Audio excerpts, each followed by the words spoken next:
We're back. Yes, we're back. As you've noticed, I'm not going to go into any kind of welcome to episode 111 or whatever it was. I said at the beginning of the year, not the beginning of the year, our last episode that we done last year, funny enough, 4 or 5 weeks ago now, it's been so long, that I was going to come up with a new kind of intro and things like that. Do you know what? I can't be bothered. People are coming here. They know what they're getting. They're getting our time in terms of what we've been up to, a few laughs, our boxing content, previews, reviews, all that kind of jazz. That's why they're coming to us. I don't need to go through the repertoire. So we are back. I have missed you. How you been, mate? It's been, as I said, it's been about 4 or 5 weeks. We haven't had any kind of boxing fix together whatsoever. It's been quite painful. So I need to get back into the groove, if you like. But how are you, man? Yeah, all right, mate. I said it's been a bit of a shitty last end of the year for me, so I think that's probably why we didn't do this for as much. You know, it's hard to get motivated, and when you got family stuff going on in the background, obviously everyone knows it was. We spoke about it most weeks. My dad was ill, but sadly passed away. Then I had the funeral and stuff in December, so you know, boxing and everything else sort of gets put to one side. But we're in 2026 now. Life does go on. Unfortunately, it does. Sad as it is. And we need to get back into it, mate. We love doing this. We always have. We've been doing it for this is 2 years. This is like our 3rd year now. We've made very good friends in doing this. You know, we have the guys that come on. We can call them friends now, and we want to continue with it, mate. So so this is us. We're starting again. Fresh start, new year. Funny content coming in. You know, stories and whatnot. And so I'm looking forward to it. The first step's always the hardest, 5 weeks, like being off for 5 weeks. When you go back to work for the first week, it's horrific. And this is basically our first week back at work. So we're gonna steam through, and then we're gonna be back every week, and we're gonna start loving it again and getting back into it because we do love it. And as much as boxing throws up a lot of shit at times, and it is a very hard sport to love at times, we do love it, and we need to get back to doing what we love, and that's the main thing, mate. So I'm glad you're back, glad to see you, and let's get ready to rumble. Definitely. There was so much boxing over the Christmas period as well, going into the new year. It's crazy to say how much I love the game. I lost interest when we had that little bit of a break. I kind of switched off. I didn't really go on social media too much, muted a lot of the groups on my phone. I just wanted to stay away from it. It's been hard to get back into it. And you sent me a text on the weekend, kind of nailing it, really. What we saw on Saturday night over in America, got your juices flowing again, which was really good. But it did. And do you know what? It's such a shame. And obviously this is, I know you've just spoken there. We've announced that this is our review for 2025, if everyone doesn't really know. It's such a shame that something like Dalton Smiths has happened on the first week of 2026. Because when we go back and do the review, obviously you've got to go back through the whole year of boxing. That recency bias it just comes into it. There's no other way. And something so great is what happened. Is it won't get missed, but it won't get the kudos that it should. It'd be a distant memory, won't it? Yeah, it'd be a distant memory until you go, oh yes, remember in January when Dalton Smith did that over there. He might have two. He might have 2 fights since that. It's mad. It's mad. But a year is a long time when you're going through stuff to try and find bits and pieces. I'm sure you said at the beginning of last year, 2025, that you were going to start making notes. And when we got to our review of 2025, you were going to refer to them. Did that dry up? Is it, I'm guessing, or? Yeah, it did. It didn't happen at all. That could be a New Year's resolution. I mean, I haven't made any. My New Year's resolution is not to make one. It's easy that way. But maybe you could do that going forward. Then you will remember Dalton Smith winning in the States and things like that. But just quickly, mate. Well, I say just quickly. It's been a while. Your Christmas, your New Year. How was it? It was very nice. It was very nice. Like I say, I don't want to dwell too much on sickness and stuff like that. But last year we didn't have much of a Christmas because of illness of parents and stuff. So this year I had it at home. It was lovely. It's the first Christmas I've had home for a couple of years. Just us. I drank too much. I went out. Every time I went to the shop, I got a different bottle of shots. I was trying all these different things. I was pissed up. It was great. And then at New Year, I went to Scotland and spent it with my family there. And I took my dad's ashes home, as you'd call it. My dad's Scottish, as everyone knows, and I scattered them with his dad. So that was like the final. That's it. Now we're done. Final goodbye. I did. Final goodbye. We've done all we can for him, and did that. So I'm at peace now. I can finally move on. But how's the tenants up there, Dave? More importantly, I was thinking the tenants up there. Yeah. I did. We went to the local, because my family, they're from Glasgow, but they moved out to near Kilmarnock, a place called Kilmores, it's near Kilmarnock. It's like Stewarton way. It's only about 15, 20 minutes from Glasgow anyway. But it's a one-horse town. They've got one pub, all that sort of stuff. So me and my cousin's husband went down there a couple of the days, and I was on the tenants. Funny enough, the Scottish, it's like Fosters to us. No, they don't like us. They look at me thinking he's not from around here, But there was a Sahi in there, but I took him in there for a Sahi a couple of years ago, and my cousin, we got absolutely pissed on it because it's about 5.5%. Nice and drop, yeah, it is lovely. So we were told to steer clear of that. So he went on the cider and I went on the tenants. So when we got the text to say, right, that's it, boys, that's your time's up. We weren't as pissed as we was the last time. Yeah, time's up. Yeah, ding. The dinner bell. It's something you've got to do, though, isn't it? If you go to Scotland, you've got to have a tenant. If you go to Ireland, you've got to have a Guinness. If you go to England, you've got unfortunately have a Carling. Carling is the worst. I know. But it was Christmas and New Year. Yeah, lovely, mate. Really, really nice. I went back to work on Monday, and then I was off sick from Thursday. I had neurovirus. I've still not gone back to work today. I'm going back tomorrow. I only stopped shitting yesterday from Thursday. Like I'm not ashamed to say it. So I'm a 42-year-old man, and I shat my pants 3 times at home in the last couple of days. I actually shat the bed twice. Neurovirus. I bet your missus loved you. Eh? I haven't slept in the same bed with her for 5 days. Oh, that's why. I'm neurovirus. Isn't it? Yeah, I've never had anything like this before. Neurovirus is the real deal. I know, I've heard people talk about it. I've heard it, but I've never really gone into what it's about. So you can elaborate what it actually is. Obviously, it gives you everything. So you feel like I thought it started with a man flu, and I thought I've got a bit of man flu here. Like, I'll take a couple of cold and flu tablets, have a little bit of a lay down, and I'll be all right. I did that, got into bed, took the cold and flu, watching telly, fell asleep, no problem. Thought that wasn't too bad. This was on the Thursday. Anyway, I woke up Thursday night, my stomach's going. Gone downstairs, gone to the dentist. Just my whole life just fell apart. And then from then on, you couldn't trust a fart. Yeah, because I got back into bed and then went to sleep, and I must have farted in my sleep. And then that was when my life's changed forever. My kids, my wife, they're not looking at me the same again. I wasn't the same Dave Holland as I was a couple of days before. I'm a Dave Holland now that shits the bed, So your arsehole, sorry, mate, your arsehole must be like a wizard's sleeve, because you normally can feel it, can't you, coming out? So if you're asleep and you're shitting yourself, there can't be. Your stomach convinces you. Your stomach's telling you it's a fart, so you think, I just pushed that one out. No, and then all it is water, and it's just pure chaos. Diarrhea. Yeah, it's diarrhea, but this is constant. So it just. And so so I couldn't sleep for the next 2 nights because I was too worried that if I fell asleep, I'd fart and then I'd shit the bed again. Yeah. So there's a vicious circle. And so I'm then going through like symptoms, thinking, what have I got here? But neurovirus. So, I can't have neurovirus because I ain't had vomiting yet. Well, my stomach went, oh yeah, don't worry about that. You're getting that next. I went, oh. You got it. And the next thing, back in about a couple of hours later, I'm then spewing. It's coming out mate. It's only someone that's had it can describe it. It is the real deal. Have you firmed up now, though? Have you firmed up now? Yeah, I firmed up now. Both ends. But you got to remember, it's Monday now. This started on Thursday. Yeah. I've been run up. I mean, as you can tell, I'm a little bit, slim around the face. I've been fasting basically.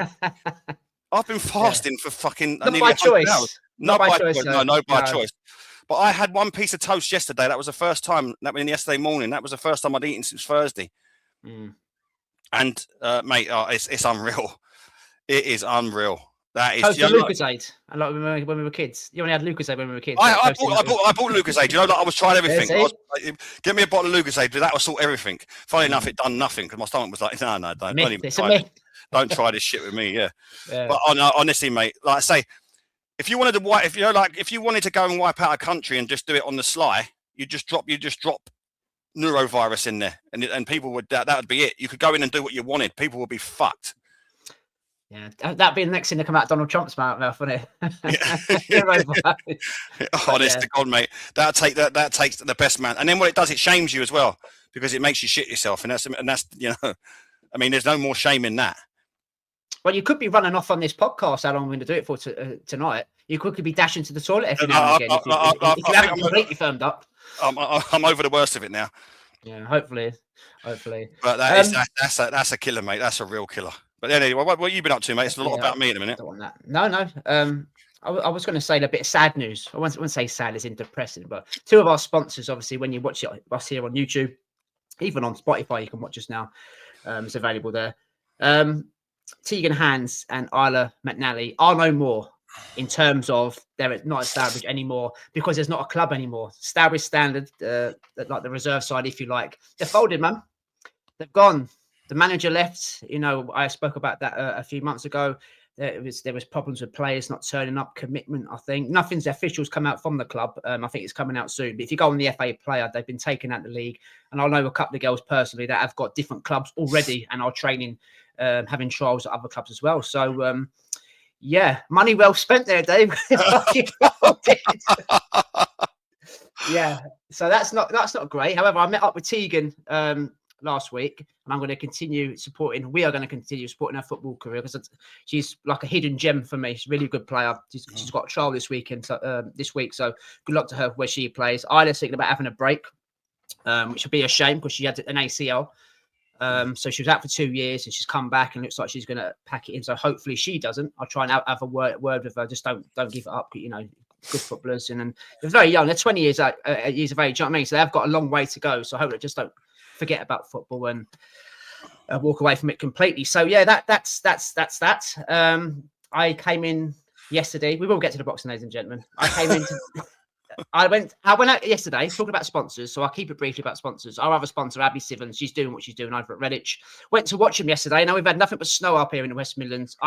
One day's enough. It's everything stops, whether it's on the pavement, on the road, whether it's the shops, the pubs, especially the football, sports. It's just all stopped. They had games cancelled, games postponed.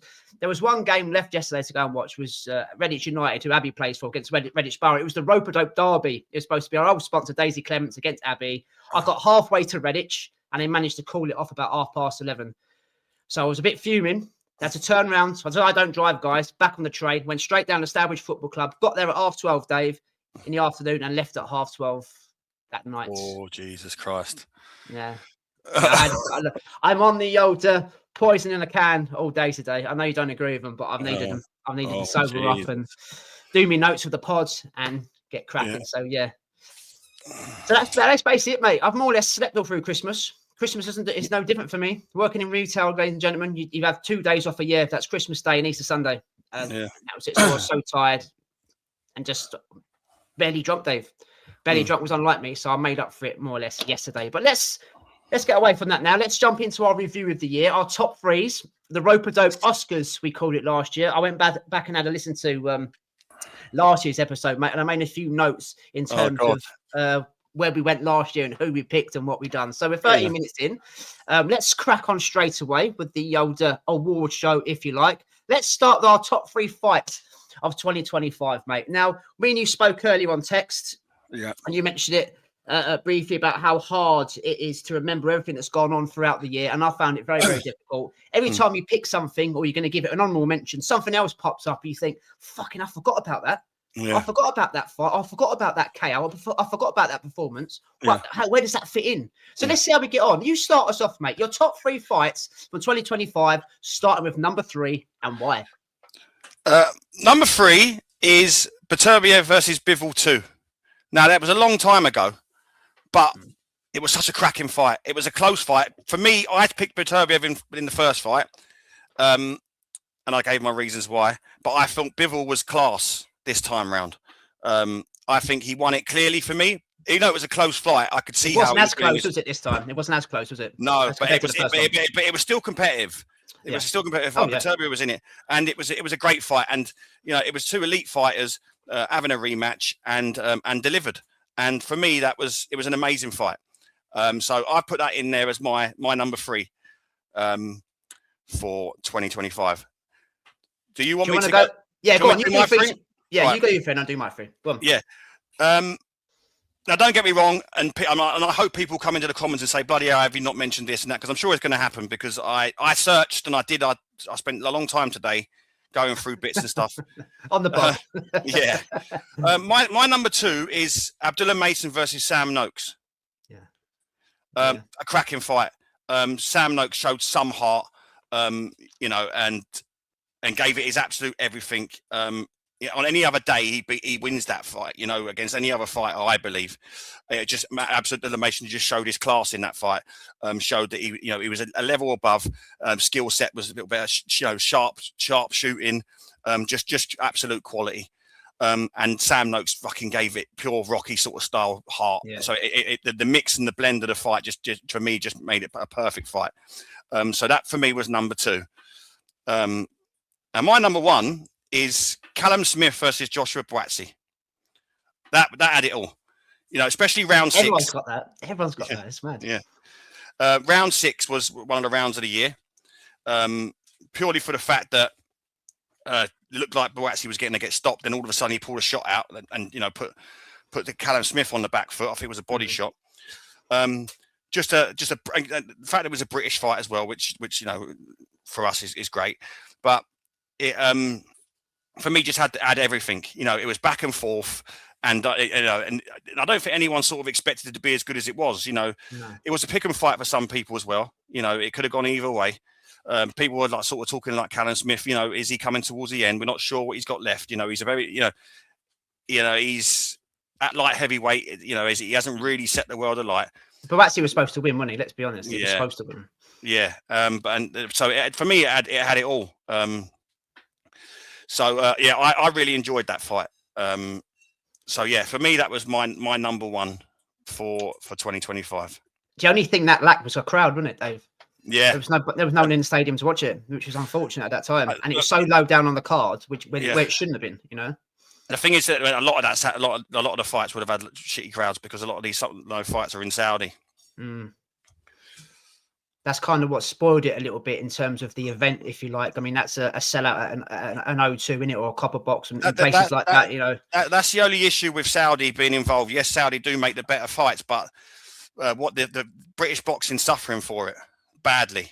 Because these fights that are being made in Saudi, 4 or 5 down the cards, will be a headliner with up and coming talent coming through, and where you get these barn burners, these British title fights at a Manchester arena, or at a copper box or something, where you get the crowds and everyone's had a bit of a drink and stuff. British boxing, as much as everyone likes Turkey, British boxing suffering for it. Yeah, good choices there, mate. I've got 2 out of the 3 that you've got there.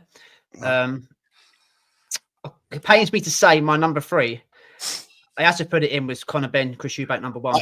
Do you know what? I'm sorry to jump in. Go. I was going to put that as an honorable mention. And the only reason I didn't want to put it in is because of the WWE bit around it all.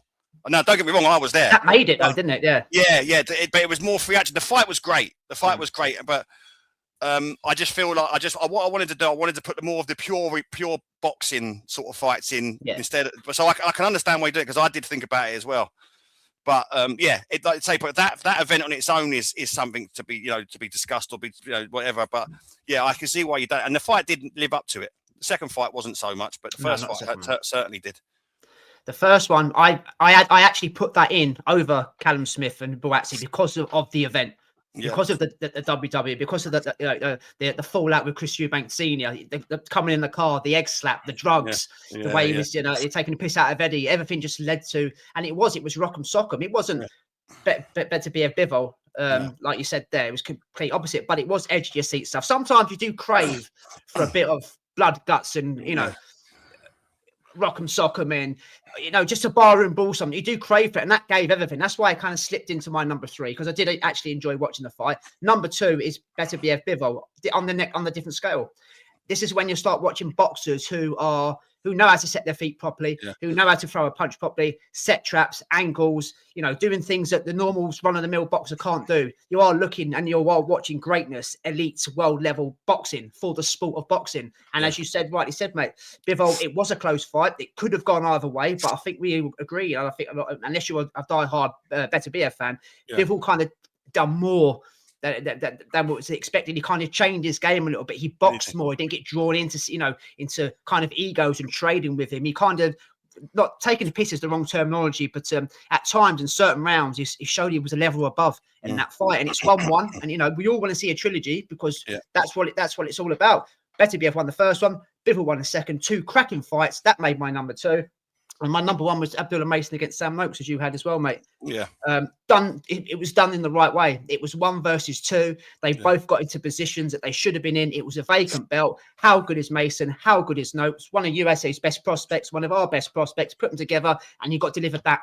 Yeah. Fantastic 36 minutes of world level boxing that delivered. Mason showed he's got a part, cojones. It showed that Sam Noakes can take a shot. He was in the fight to the end. He was active for every round. He wasn't in survival mode. Abdullah Mason showed at a certain level he's got the skills to pay the bills. It was brilliant. So that makes my fight of the year, mate. And obviously you said about Chris Eubank Jr. and Conor Benn as an honourable mention. My honourable mention, and you're right, what you said about forgetting fights at the beginning of the year, was David Benavidez against David Morrell. No one's speaking about that. That was a great fight. And I think it was back into January, February. They didn't like each other. They've been waiting around at 168 for Canelo to fuck off. Decided to jump up to light heavyweight. The two dangerous Davids got in the ring, and we saw Benavidez kind of kick on, if you like, to be in the better David. But it was a good competitive fight. Morrell had his moments. Benavidez had his moments. Brilliant fight. Probably one of the best fights PBC put on this year. But any more honourable mentions, or want to go for anything else that we just spoke about there, brother? No, I can't really think about it in a minute. No, it was hard enough putting these down. The only thing I'm conscious of when we're doing these things is that we don't do certain fights justice, and we can't because there were so many boxers on every week, sometimes even more than once a week. So it's very difficult. But no, I thought we had to mention. You have to mention the Conor Benn sort of situation because obviously their dads and everything that went with it. I think the honourable mention for fight and spectacle of the year has to go to that. Obviously, you had Canelo Crawford. Canelo Crawford was one, but for me the fight was so one-sided. I think Terence Crawford absolutely. It was for me. It wasn't a competitive fight. Well, that's great you've jumped into there, mate, because our next part is top 3 performances of 2025. Now, top 3 performances, as we said last year, ladies and gentlemen, is different from top 3 fights. A great fight in Chris Eubank Jr. and Conor Benn knocking fuck out of each other doesn't maybe warrant a performance on one particular fighter. So obviously, Dave, you just spoke about Bud Canelo. It might be in your list. I don't know. But your top 3 performances of 2025, mate. Start us off at number 3. So my number 3 is Fabio Wardley versus Joseph Parker. Again, a fantastic fight. Fabio Wardley's going in there as the white collar boxer, that he which always gets labelled at him in every, his upbringing. Going in with Joseph Parker, who should have had his shot by now, all that sort of stuff, and it had it all. And they've gone in there and they've gone toe to toe, hammer and tongs, and then Fabio Wardley goes and gets the stoppage in round 11. It's an amazing story. I forgot to say, I'm glad you mentioned it. You've just reminded me. I've got to say, I did take notes from last year's predictions, what we came out with, and I forgot to say now, I've just looked back at my notes. Do you remember your fight of the year last year? Your number 1. I haven't done all 3. Your number 1 of last year. No. Because you've just triggered my memory. Fabio Wardley, Fraser Clark 1. Oh, must be a Fabio Wardley last year. Yeah. That was your fight of the year last year. But you mentioned him again, so he's in your top 3. So so that was a great fight. Yeah, well, he's delivering for everyone at the moment. I mean, everything he touches turns to gold, doesn't it? But the fight was a fantastic heavyweight fight. He showed that he was, he's world level. He's beaten an opponent, Joe Parker, who's on a massive run. He's beat Deontay Wilder and Zhilei Zhang. It was a great performance. He dug deep, which he can do. He's proved that. And it was, Bacoli, sorry. I'm glad you put that in rather than, you might have him again in your top 3 rather than the Justice Hooney one because he didn't perform. It was a one-hitter quitter. No. I'm saying? No, I haven't got him in here again. So he performed very well against Parker, you're right. My number 2 is more, this is a recency bias. This is why I was a little bit concerned. You'll never get my number 1, I don't think. But my number 2 is Troy Williamson versus Callum Simpson, which happened recently. I never mentioned, mate. Yes, you are. Yeah. I just, you know what it is? I've sort of gone for underdogs with this. I love an underdog story. Like Troy Williamson. He was sort of the forgotten man. Correct. And he had a decent win, and then he gets a shot against Callum Simpson. He's going in there as the opponent. He's not expecting Callum Simpson to go in there, get the win, have a lovely Christmas, move on. How it cycles in. But the performance that Troy Williamson put in, you looked at a man who wasn't going to be denied. You know, he was on Callum Simpson. You know, like he was a dog. You know, he didn't stop. He had no quit in him. And you look at him now. It's only him and Carl Froch that have ever held them 4 belts at the same time. He's gone down in history. Like, these are the stories that I love about boxing. This is why I love boxing. It's for these type of stories like that. And he looks like he's getting a world title shot in 2026. Yeah, and this is why this is the beauty of this sport. You know, like sometimes the sport, and we talk about it a lot. There's so many shit parts of the sport, but you see stories like that Troy Williamson one there, where one fight changes your life. That for me is what's special about boxing, and that's why I put this in. Today. Now, don't get me wrong. There'll be many performances it could have been, and it's your personal preference, isn't it? In the day, yeah. what you enjoyed, what you liked. Yeah, you know. It's the story behind this one that I liked. And I don't get me wrong. I like Callum Simpson. I like the story that hit behind him as well. But Troy Williamson wasn't meant to be the winner in that fight. You know, no, it wasn't. Boxer, you know, Callum Simpson was a poster boy for Boxer, which is on the BBC. They're trying to sell that. So yeah, everything was pointing towards him. And to remember as well, sorry, mate, at the beginning of the year, I think about the summertime, Troy Williamson went out to the States, was fighting on an undercard, and was beaten up and stopped by.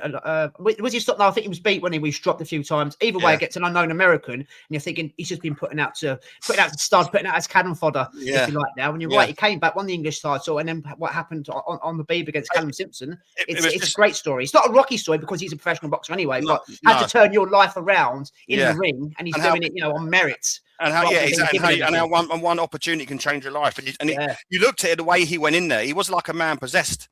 You know, like he wasn't going to be denied. You know, he wanted that, and that was the difference. He wanted it, and he broke Callum Simpson down and stopped him, and that's not an easy thing to do. So it was just the whole thing about it. I just loved it, and that's why it was one of my top performances of the year. And this, I doubt you'll get this, but on a boxing performance now, not a heart performance, I've got Aaron McKenna against Liam Smith. Wow. No, I didn't see that one coming. It was a great performance, but yeah, I didn't see that one coming. It was more or less a he wasn't supposed to win. Yeah, he wasn't supposed to win. It was a more or less. I've missed that. I've missed that. Yeah. All our notes. I forgot about that fight. And I remember us waxing lyrical about that performance. Yeah. Because Liam Smith, that was never meant to happen, and he absolutely boxed his head off. It was an amazing performance from Aaron McKenna, and we reviewed it and previewed it. And it came up, and as I was looking at bits and pieces, and I thought, "Oh my God, that was an unreal performance." And we spoke about how good that was after it on our show. And Liam Smith. Listen, Liam Smith on his night can beat anyone. He's proved that. You know, he's had a few wobbles here and there, but he's a solid, good fighter. He always has been. You know, he's a former world champion. No one was giving Aaron McKenna a chance. Aaron McKenna down the underdog route, haven't you? Yeah, and that was what the performances are. But no, sorry I interrupted there. You're right. No one was giving him a chance, really. No. It was Liam Smith off the back of that Eubank defeat, get back in the ring, get a win, get a stoppage, and then kick on and do something else. But it didn't work out like that. You're right. Aaron McKenna kind of stole the show, if you like, to an extent, didn't he? He was one of the performances of the night. It was the nature of the win for me. You know, he stuck to a game plan. He boxed perfectly. And listen, Liam Smith, has been around a long time, but no one's outboxed him like that. You know, like the 9 times out of 10, he'll work his way in. And get his shots off and cause some damage. And for the whole fight, Aaron McKenna outboxed him, moved, just bamboozled him. And it was, you come away from it thinking that is an amazing performance. And so that for me is my number one performance. Yeah, I'm shocked that's your number one, actually. I am shocked. But I can understand the reasons why. And I am shocked because I would have thought you would have had this guy in your top 3, definitely. My number 3 is Bam Rodriguez against Puma Martinez. Yeah. How Bam broke another champion down methodically, broke him down, and stopped him. And then after people say, no, he wasn't that good anyway. Yes, he was. No. Yeah. Yes, he was. Just appreciate what that guy's done and what that guy is doing at a very young age. The way he worked him out very, very quickly, could have taken care of him a lot quickly, gave the paying fans, a boxing treat, if you like. The way that he stopped him as well. It's like, well, I'm going to pick my moment now. You've seen enough. He's had enough. Bang. Bam Rodriguez, man. And I'm surprised you haven't got him. Yeah. Your top 3 because he's your favourite fighter. However, he's in there. Number 2, I've gone for a very similar path. Anaya Nue, his performance against MJ Akhmadaliev.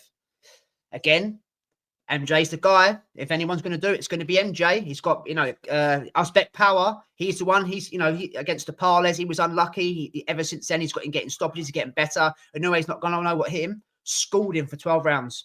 Yeah. Schooled him for 12 rounds. It was an absolute shutout. Eddie Hearn did not say one fucking word since. Never mentioned it again. He was poo-pooing on the team Inoue, saying he was ducking, moaning about the WBA, giving him extensions. He doesn't want the smoke, etc., etc., etc. It was man versus boy. So Inoue makes my number 2. And you mentioned it there, mate. A segue into this one is Bud Crawford against Canelo. Yes, Canelo is on the slide.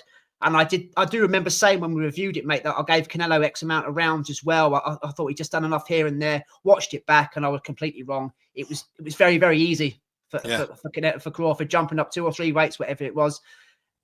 Just taken to school to be the undisputed champion of the world, a five weight world champion. It was boxing pleasure to watch again on the elite scale. The sweet science, how easy it was. Canelo didn't have a clue, and that's crazy for me to say because he'll go down in boxing folklore as a legend of what he's done in the game. But he couldn't land a glove on Bud, and it shouldn't have happened. Was that a shock? No, because Bud, he wasn't the favourite with the bookies, but I think a lot of us did think. I think me and you backed him. A lot of people did because we could see how easy Canelo is to hit now. It was very good to watch, and I have gone back and watched that fight. Get my words out. I've gone back and watched that fight 3 times, and each time I watch it, it's more and more of a shutout, Dave. Yeah. So Bam, Inoue, and Bud Crawford make my top 3, mate. I'm surprised you ain't got Bam. Yeah, no, I looked at it all. But I was sort of going down a different type of route. I wasn't on the elite fighter performances. I was sort of on the lower guys down. Honourable mentions now. This fight doesn't get spoke about enough, and we was waxing lyrical at the time. Boots Ennis against Staniotis. Yeah, I looked at that. He hasn't fought anyone. Yeah, right? that nearly creeped in mine. That did. It has to. He was up against a legit champion. Yeah. Somebody that as well we could see him beating. And Boots made him retire in the 6th round. Very, very good performance. I think that was his first or one of his first or second fights under Matchroom. Looked fantastic. O'Shaki Foster against Stephen Fulton. Yeah. Well, obviously we didn't get the chance to review it. More or less schooled Fulton. Very, very easy work. I didn't think it'd be that easy. Fulton didn't have an answer for him. He was switched from orthodox to southpaw, making him miss. Bit of the Conseil Sales there. Very, very good from O'Shaki Foster. A very underrated fighter. Mm-hmm. David Benavidez is kind of established himself now as one of, if not one of the best light heavyweights on the planet. Yes, I know he's going up to cruiserweight, but he absolutely demolished Anthony Yard. Yeah. Easier than anybody's ever done to Anthony Yard. Think about what you want a Yard, but that was very, very easy work. Troy Williamson, you mentioned there, he gets an honourable mention. Conor Walker against Pat McCormack was, again, I feel so sorry for Conor Walker because I never backed him. You never backed him. We thought it was a step too far. How wrong was we? Was we all? It was supposed to be that kind of. It was a step up for him, but it was also a step up as well, wasn't it, for Pat McCormack? He ran out of gas. He fought the wrong fight, and Conor Walker done Conor Walker things. So fair fucks to him. And just too quickly, mate. In my list was Lauren Price. Her performance against Natasha Jonas was perfect. Yeah. The only thing that was a knockout. If anybody, it's irrelevant if it's women, guys. You want to see a near perfect boxer performance of how to plant your feet, how to throw a shot, and how to make people miss. Lauren Price absolutely took Natasha Jones to school and unified the division. That fight gets forgotten about because that was very early on in the year. And Lyndon Arthur against Brad Ray. Oh, yeah, of course, yeah. Second half of that fight, when he put on a masterclass, when he got dropped and he was losing the fight, how he turned that round to become the European champion was fantastic, mate, as well. So I was thinking one of was Virgil Ortiz Jr. versus Madrimov, another good one. Yeah, I thought yes, it was. Yeah, 100. You know why? I forgot about that one. Do you know what? Because he did it better than Bud. Yeah, it was a more convincing win over Madrimov compared to how Bud Crawford done it. Yeah. So they're the honourable mentions there, mate. We've done our top 3 of performances of 2025. Top 3 upsets of 2025. I didn't find this hard to do. The next one I found very hard. But where have you gone with your top 3 upsets? My number 1, I think I'll be very surprised if yours is not the same one because I think it may be the high profile one. But I found this I don't think so. I think we're going to have something different. But go on. All right. Well, my number 3 is Rolly Maria versus Ryan Garcia. Yeah. Now, the reason I put that in is because we people, and I'm sure a lot of people do, Rolly Moreira constantly. No one Rubbish, really rates him. So even when Ryan Garcia, after all the controversy that we thought Ryan Garcia would come and do a number on him, didn't happen. So yeah, I've got that in there as my number 3. My number 2 is Tiara Brown versus Sky Nicholson. Yeah. That was never meant to happen. Sky Nicholson, a fantastic boxer. Again, we 100% would have picked her in our predictions. We would explain exactly why. She's very in and out. She was too fast, too slick, and she fought the wrong fight in our opinion. And Tiara Brown stripped her of her world title. She's since then moved down in weight, which is strange, but she did. And and her journey goes on. But my number 1 is Resendiz split decision win over Caleb Plant. Yeah. I've got it in mind, but not number 1. I've got it in mind. Okay. Yeah. Again, no one's giving that guy a chance. Caleb Plant. Yeah. So for me, that's the number 1. So it's Caleb Plant losing to Resendiz, which no one predicted.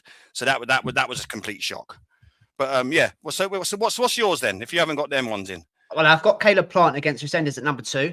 Okay. Because it wasn't one-sided, but Caleb Plant was well off it that night, and he was fighting against an unranked fighter, just probably to just get some rounds in, get the ring rust off, if you like, get himself back into position, knock this guy out, and start fighting for title shot again. And it just totally went the wrong way. I don't think he's fought since Davis. It was an upset, if you like. Number 3, because that's my number 2. Go back to number 3. I've got Johnny Fisher against Dave Allen, number 1. Oh, I looked at that. Yeah. Because Dave Allen was brought in as cannon fodder.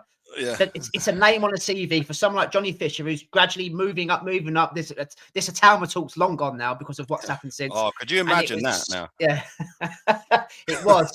Dave Allen proved that there are levels to this game. A lot of us didn't want to see Dave Allen fight again, after the Fraser Clark shit show. And he'd been fighting in leisure centres in 8-rounders against journeymen he could get rid of.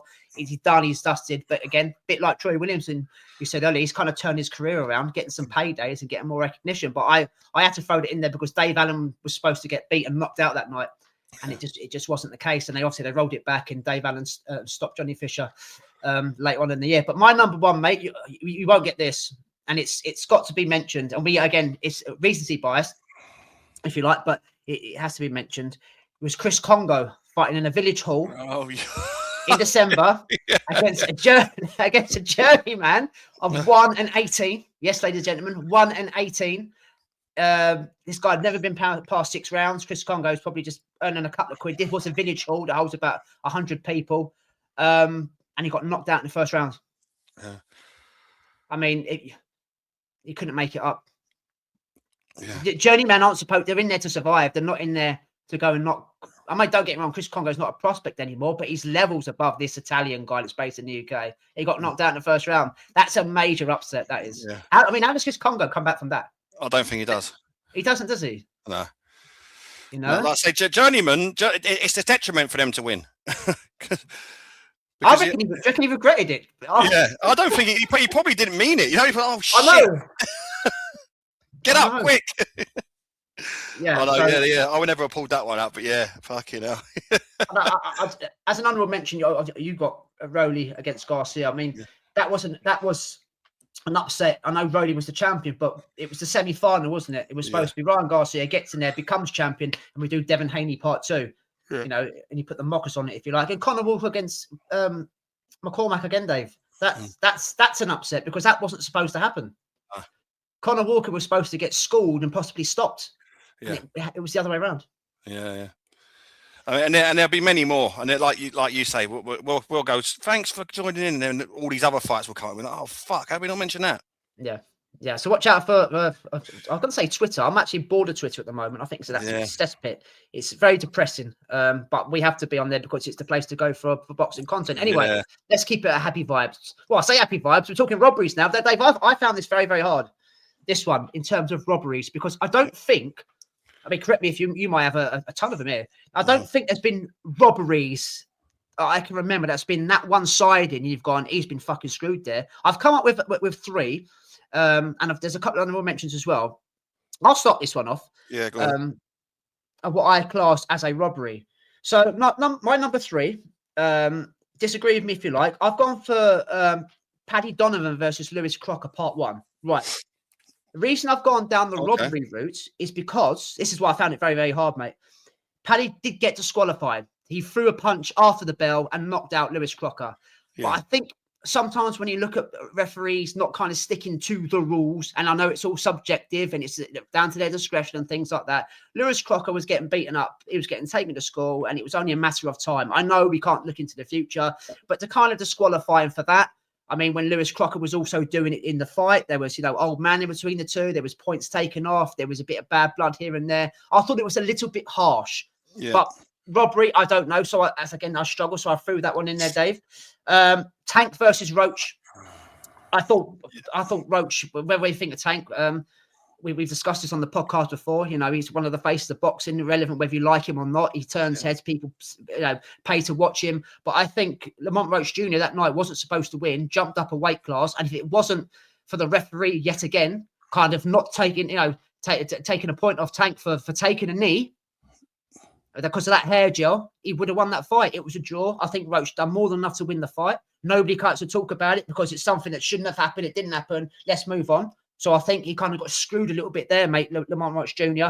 And my number one, it's got to be Carlos Adames getting screwed against Hamza Shiraz. I think that's the most poignant one, if you like. I've gone back and watched that several times since it happened, and I just can't find Hamza Shiraz, how much I love the kid, a win or a draw. He just doesn't win that fight. He doesn't get a draw out of that fight. He gets taken to school. Yes, he broke his hand, but you made the point the first 4 rounds before he broke his hand, he did nothing. Carlos Adames was the better boxer, was the better fighter, worked him out, knew how to get round him, won, points scored, 1 round. It's a bit of a joke. And then you had the Uncle Turkey going over talking to one of the judges and things like that. Frank Warren shouting spits and bats. It just looked very odd. It looked very iffy. And I think Carlos Adames, luckily he kept his title, but he was screwed that night. So that was been my number one robbery of 2025. Thoughts, or where you going? I've got 2 of the same of you. I had Lamont Roach and Tank at 3. I had Shiraz and Adames at 2. And this is way back when. Oh, go on. And we poo-pooed this guy a few times before. So, he doesn't really deliver, and he's better than that. Do you remember Zach Parker versus Joshua Buatsi? Yes, I do. Yeah. When Zach Parker clearly won that fight. Yeah. Yes, I do. Yeah. Clearly won that fight. For me, that was the biggest robbery. For me, Buatsi didn't win that fight. And they gave it to Zach Parker. They gave it to Joshua Buatsi, but probably based on bias. He's not supposed to lose. It was his first fight on the Creasby, wasn't it? That's right, exactly that. And we spoke about it after. Zach Parker's had some very up and down performances, and we labelled questions in where does he go, and all that sort of stuff. And it was one of his better performances, and he never got the decision, and it left a sour taste in everyone's mouth. I remember the crowd going crazy. Zach Parker kicking off after. And so he should have done. Yeah, that's right. Buatsi just moved on. Just thought, I'll take that. But yeah, my number one was Zach Parker. Yeah, that's a good shout. That's a good shout. Joshua Buatsi. Again, it's another one you can't see Buatsi winning, can you? You can make an argument for certain rounds and what you're looking for, but it was a lot closer than it should have been. Yeah. Yeah, you are right there. I want to throw in Galal Yafai against Francisco Rodriguez purely because he was juicy in the ring. And he got smashed up that night, Dave. Do you remember? Do you know what? Just on that fight, I looked at that. That could have been a fight of the year contender. It was Rock'em Sock'em, wasn't it? It was. It was just obviously. Yeah. Go on. Sorry, mate. It's just a Rodriguez had fucking bricks in his gloves. But Galal showed a lot of heart. I believe it's taken a lot out of him. He may not be the same fighter. I hope it's not. But he's definitely showed a lot of heart, and and he was trying, but he was up against someone that was juiced, which is ridiculous. But we were saying, weren't we? He's getting drawn into a fight. He doesn't normally. He's not. He doesn't like. He can trade when he wants to. We saw that against Sonny Edwards. He can box. He can move. He can trade when he wants. But that was a tough Mexican. So we thought. And apparently he's been done for juicing in the past as well, and still allowed to box, and it's a complete shit show. To be fair, Sonny Edge was saying it during the fight, wasn't he? He was, yeah, because of the output and the gas tank, and it's like unhuman. It's a robotic mode that he doesn't stop. He don't stop for breath, And it's now it's all come out that he was juiced. So I kind of class that as a bit of a robbery. Before we move on to our next one, mate, I keep forgetting about your bits and bats from last year.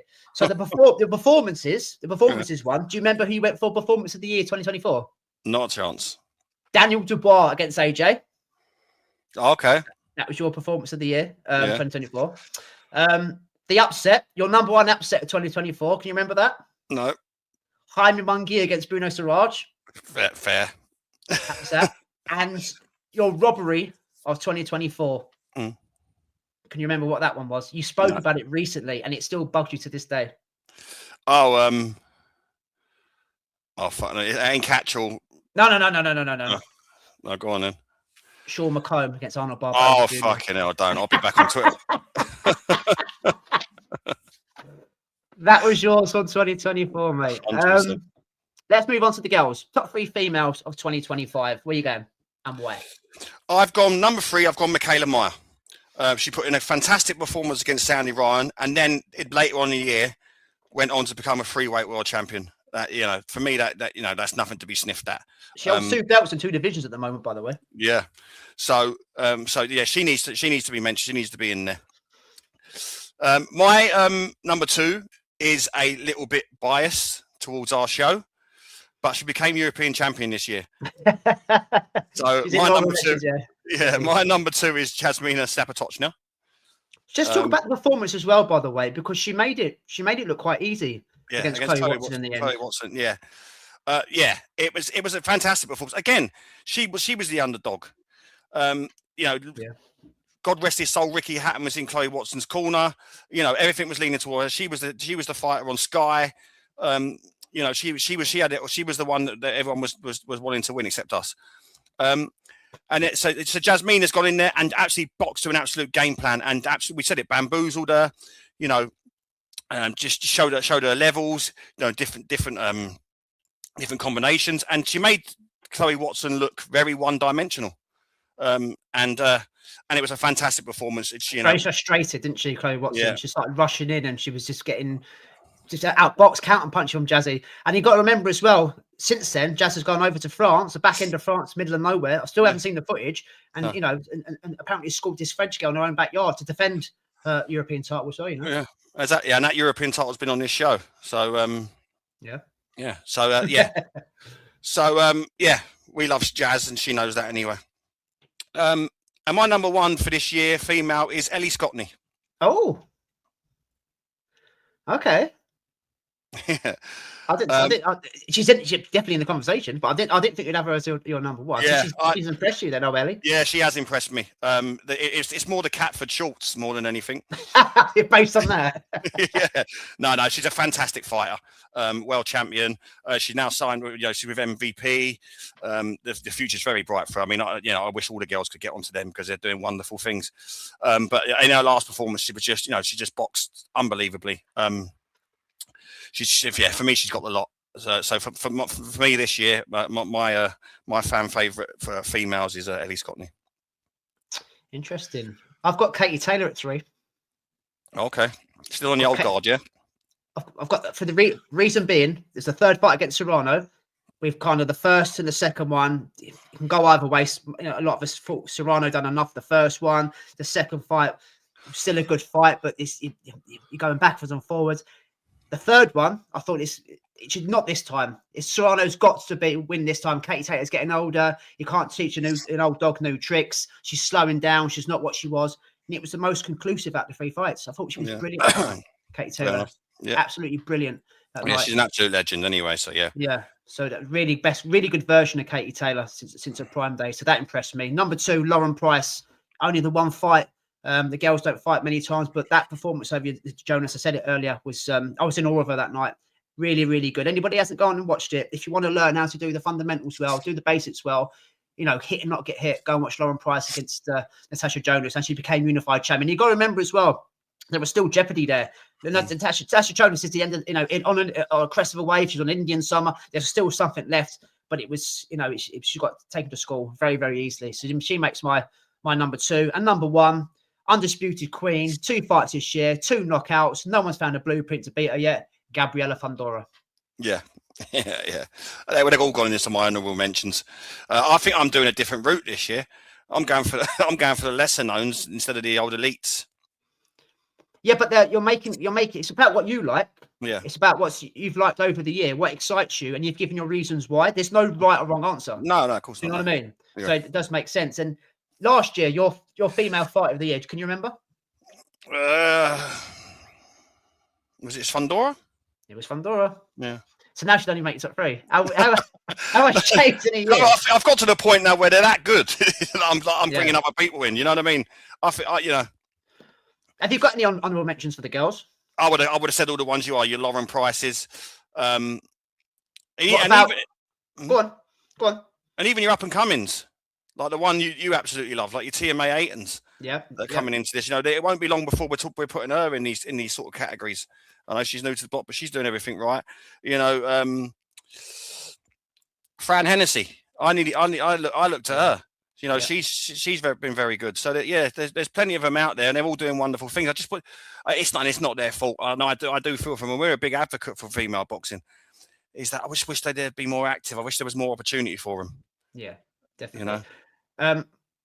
You've had one of my honourable mentions in Michaela Mayer, and it's a good talking point because remember we had Paintgate, didn't we? And people said that was the paint that kind of put Sandy Ryan off. That's why she wasn't on her A game. It'll be different the second time around, kind of thing. Michaela Myers behind it. She got a lot of stick. Got a lot of people accusing her of things that nobody could prove that she'd done. It's like this is the time now for Sandy Ryan. She'd get it right this time, but she didn't. Michaela Mayer was better the second time than she was the first time. It was no kind of, you can't turn around and say, do you know what? Maybe nothing to do with the first fight. She was just outboxed. She was outclassed. There's nothing wrong with that. There's nothing wrong with that. She was absolutely brilliant that night. Tiara Brown, again, you mentioned that with Sky Nicholson. She had the night of her life, if you like. Sky was beat. How much we love her. We've watched her since a pro debut. She was beat fair and square. There's no shame in that. We mentioned Jazz. Obviously, Jazz is in your top 2. But we've got to mention, by the way, why aren't you wearing your Team Dolan T-shirt? I've got to be honest. The sizes the sizes don't fit me. I was going to ask you that question. How the fucking hell is that fitting you? What size is that? What happened was, so ladies and gentlemen, a friend of the show, one of our favourites, our first ever guest, Emma Dolan, sent Dave some T-shirts. We asked us for some Team Dolan T-shirts. I've got one on display here. Dave was sent 2. He was supposed to send me one. However, you put your lad in one on Twitter, posing and kind of like saying thank you for the T-shirts, etc. Yeah. She's assumed you've kept them for you and Alf, not realising that you're going to send one to me. So out the kindness of her heart, the champion, heroes done all heroes wear capes. She's gone out of her way and sent me a couple of T-shirts, right? Didn't want the postage for them. Good as gold she is. This is a medium, but I'm not going to stand up because my belly's I look pregnant in it, right? But she's done me a favour. Because I want to wear this out, I'm going to have to lose some weight. So the top half looks quite good. They're decent T-shirts, to be honest, Dave. I think we're going to have to get the Rope of Dope podcast logo to fit on here somewhere. But no, thanks a lot, Emma, honestly. And obviously, going forward in the future, which we'll speak a bit about later, in fights we want to see in 2026, we're right behind you. But she's got to be mentioned as well, not just for bias, but her performance against Lauren Parker, Dave. Hashtag skinny power. That thing we stomped down the ring, no fucking about. She smashed her up. She smashed up a former European champion. Yeah. And it became one-sided. The only thing it lacked again, and now it didn't happen, was the knockout. It was coming, maybe over 10 threes, 12 threes. Dolan, she could have got the stoppage. But again, we need to speak about Emma because she was brilliant that night. Unfortunately, she only had the one fight, but she defended those British and the Commonwealth titles, mate. Yeah, she's fantastic, and she did. Yeah, you didn't go moaning to her going, you didn't give me no T-shirts, did you? Because I had one here ready to post to you. No, I'll have to go back through the. No, I'm joking. No, I'll tell you what it was. I actually commented on your post. Where's mine? And she got in contact with me. Do you remember? Oh right, yeah, that's right. Yeah. So I assumed it's both for you, but no. So 4 T-shirts. She said yes. It's one large and one medium. So obviously I was going to send you the medium. But Yeah, this is medium, this one. But still tight. So, but Alfie's wearing a large. But now I've shat myself to death, I could probably get into that large. So I'll tell you what, I'll wear the large one on Monday's episode. Yeah, next episode. Yeah. And stand up as well. And stand up and see what it looks like around the derby. I'll be pulling it down. But no, they're fantastic. Yeah, they're fantastic t-shirts, and I really appreciate it. Yeah, she didn't ask for it. I'd asked her how much she wanted for the t-shirts. I would have happily paid. Yeah.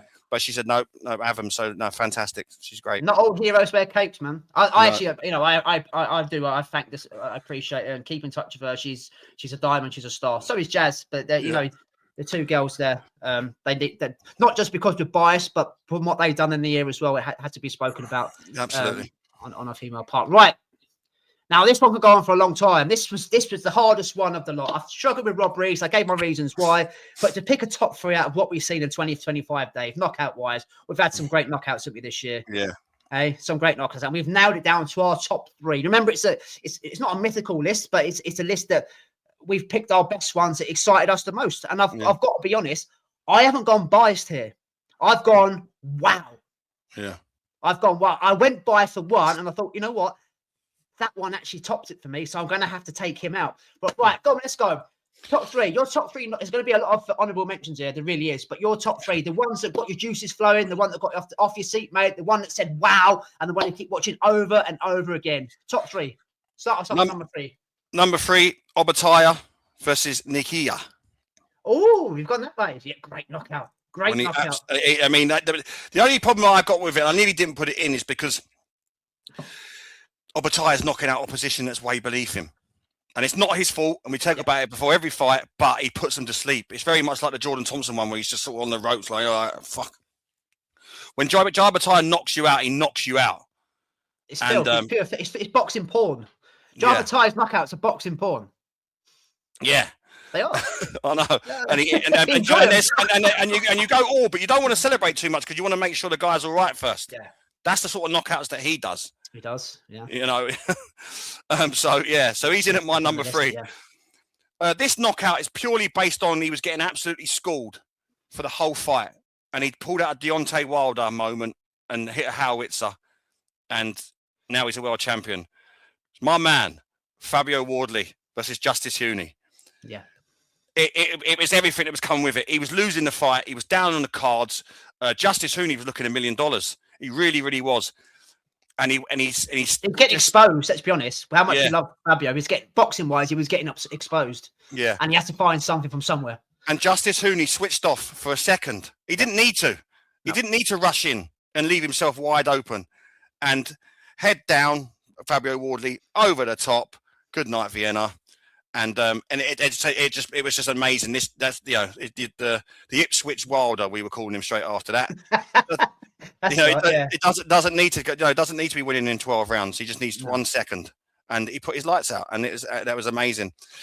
So that's my number two. My number one, who I'm a big fan of, and I still am, despite he's been defeated since, was Brian Norman Jr. versus Sasaki. Yeah, Jin Sasaki. Yeah, fantastic. Oh my God, fantastic.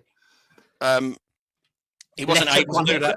Yeah, he wasn't able to do that against Devin Haney, but Devin Haney proved that night that he didn't have to prove that he's world class. We knew it, but he gets a lot of shit because of what happened with Ryan Garcia. But he proved that he is. But no, that one, one hitter quitter. That knockout for me was the knockout of the year.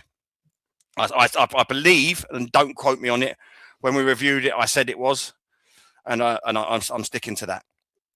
And Brian Newman Jr. has got that in his locker. Now, people were looking and thinking that is all he's got.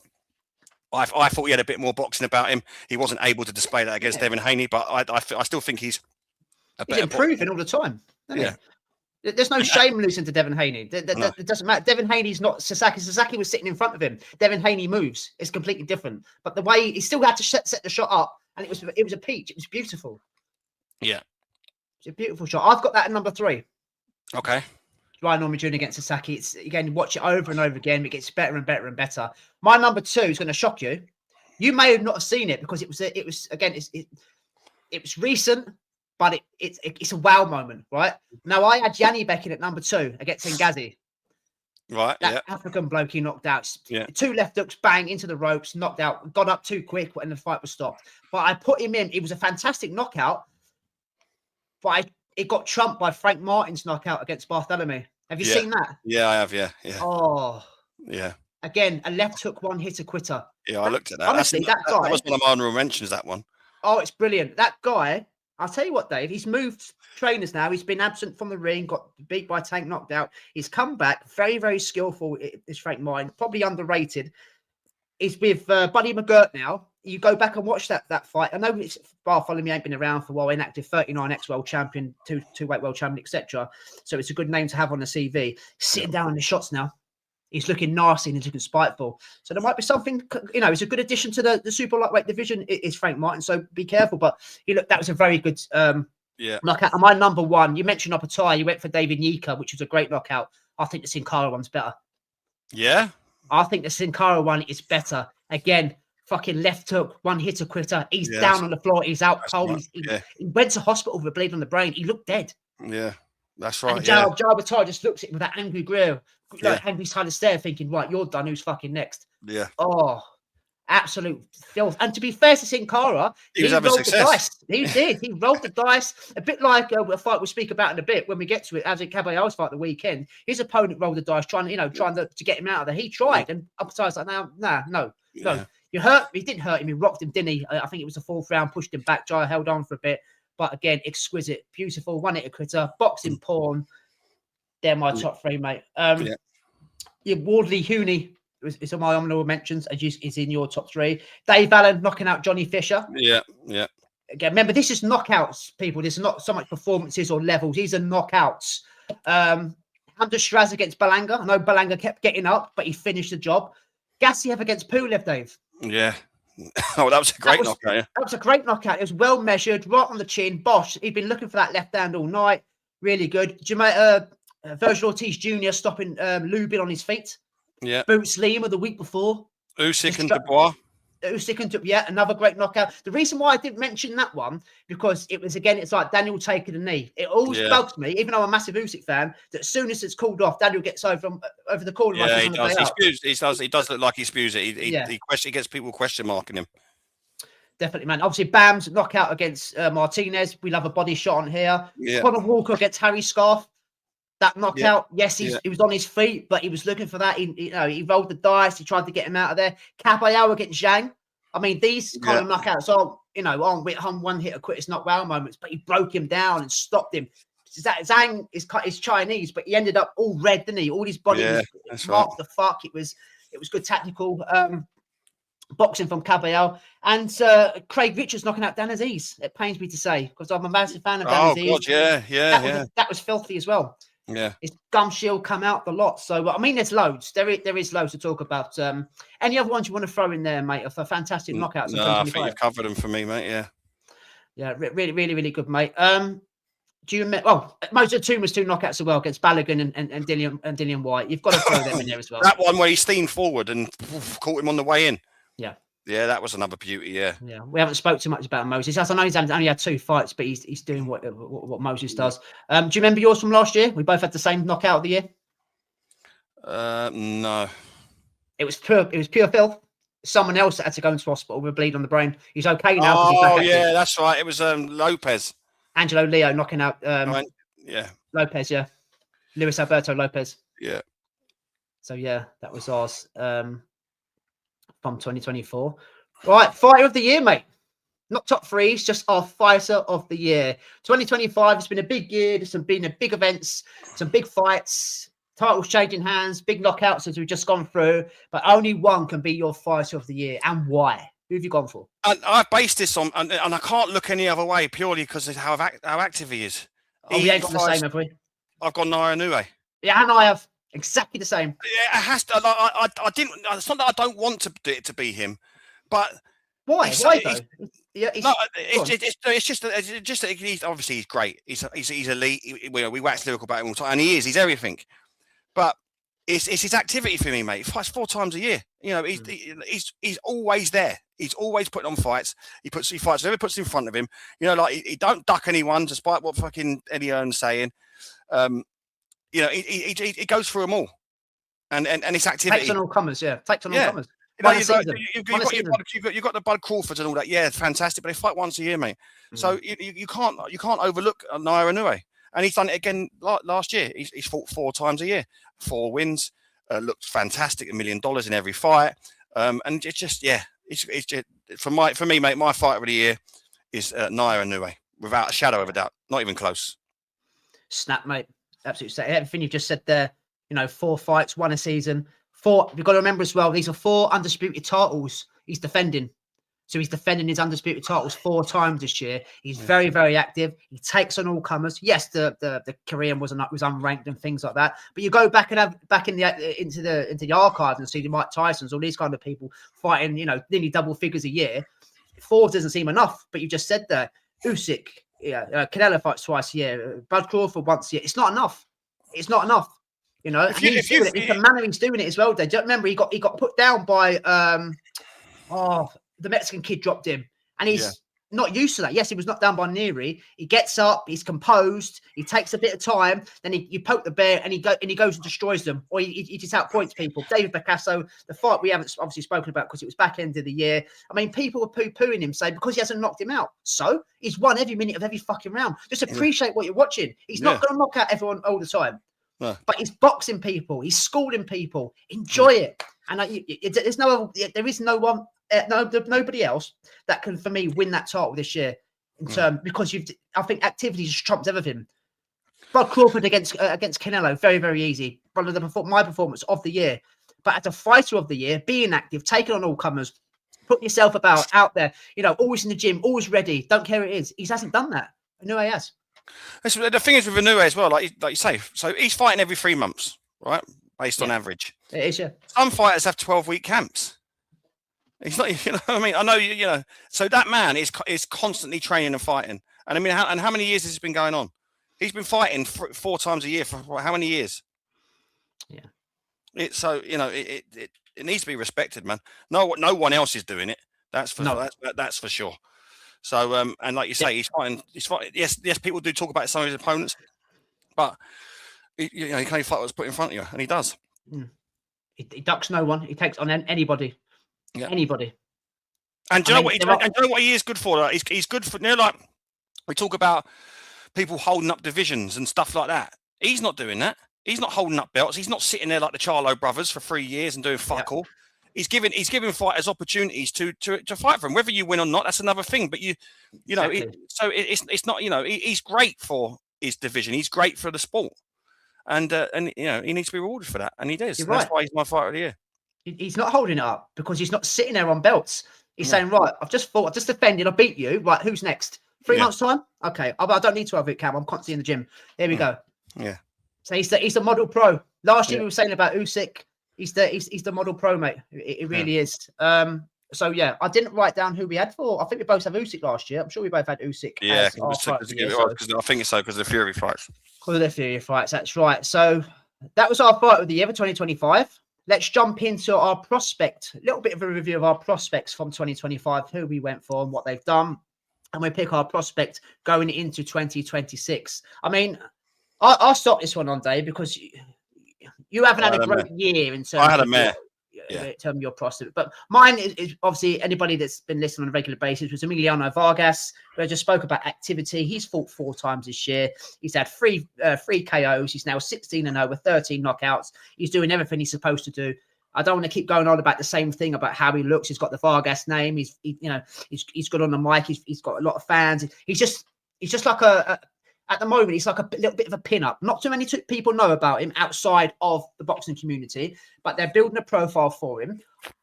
He's done nothing wrong. He's very exciting. He's done exactly what I thought he would do. But going into 2026, Dave, I want somebody now that's going to throw back. I want somebody that's going to ask him questions. I want somebody that's going to hit him. I want somebody that's going to get into the ring and make him think.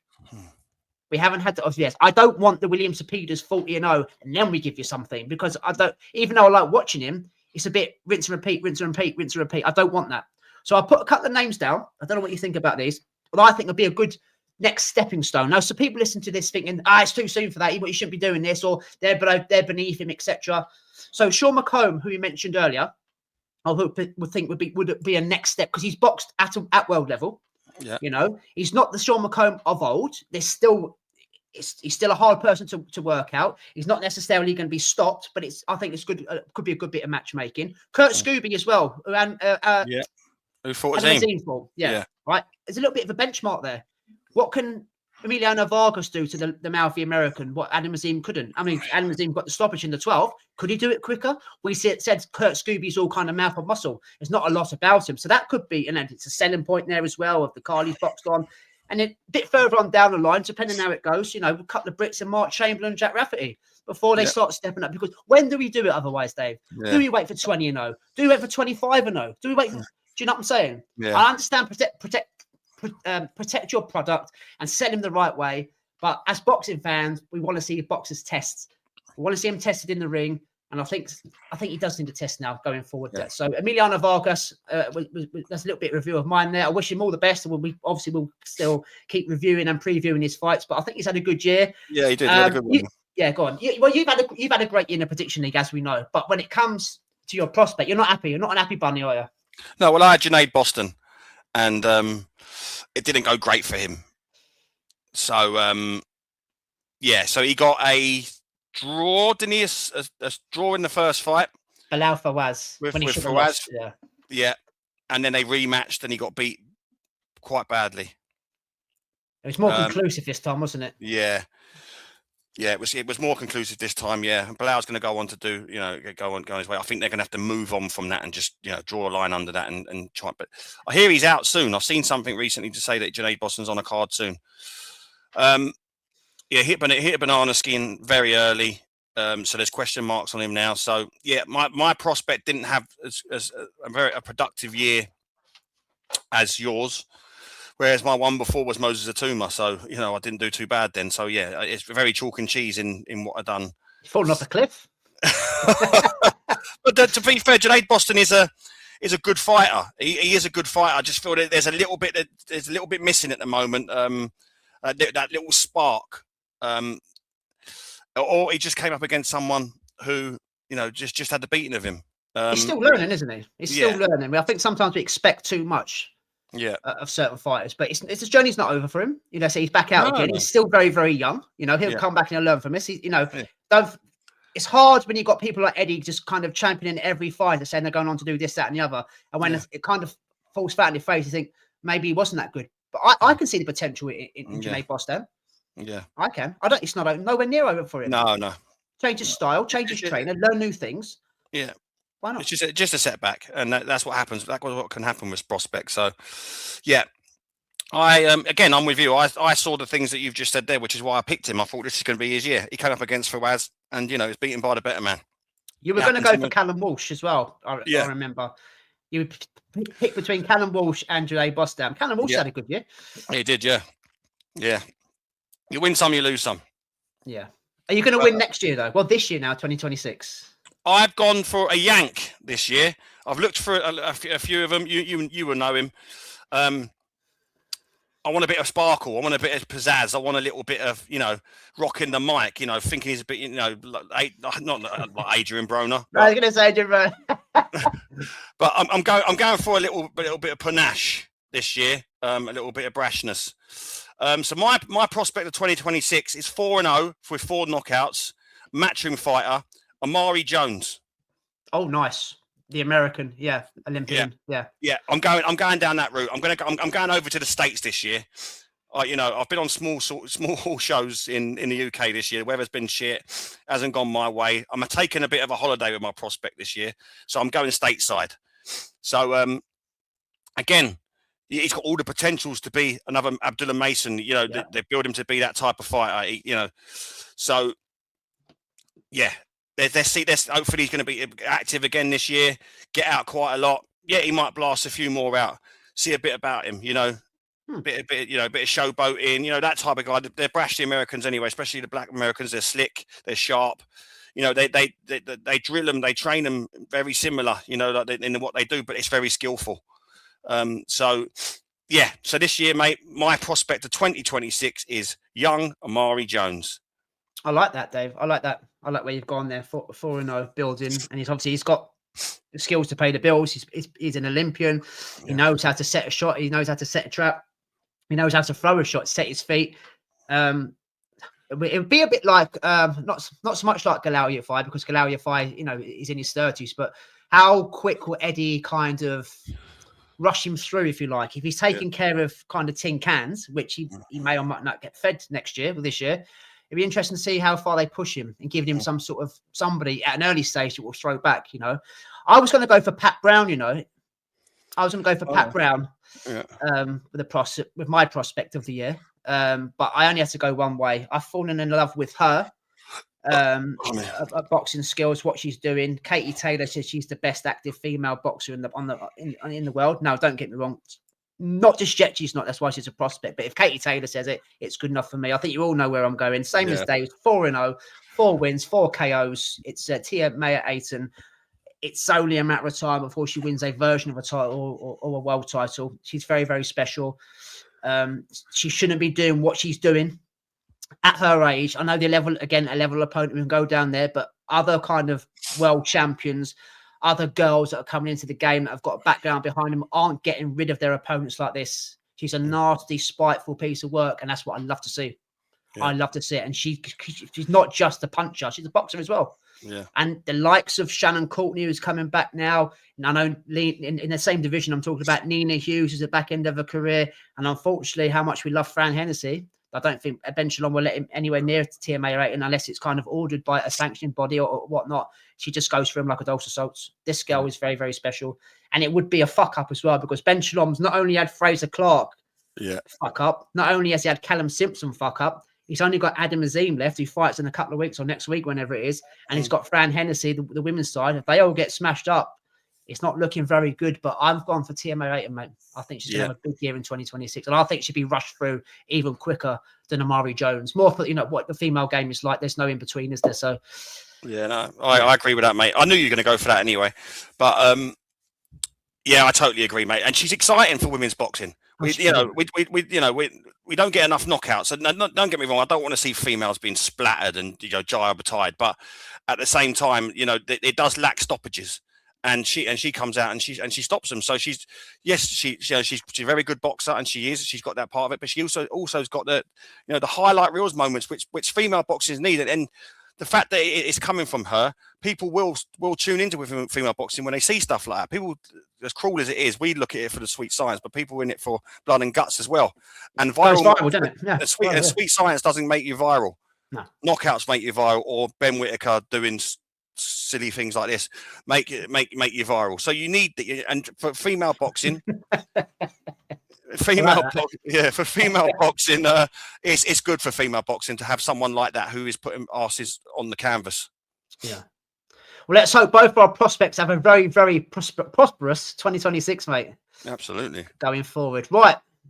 Before we've got a few more bits to do in our review show before we talk about what happened at the weekend, and we've got 2 fights to quickly look into going into this weekend.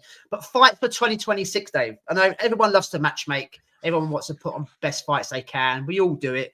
But from a personal point of view, going forward in 2026, what fights would you like to see? Whether they get made or not is another thing, but which ones would you like to see, man? Right, I've got 5 written down. There'll be many more, but I've got 5 written down.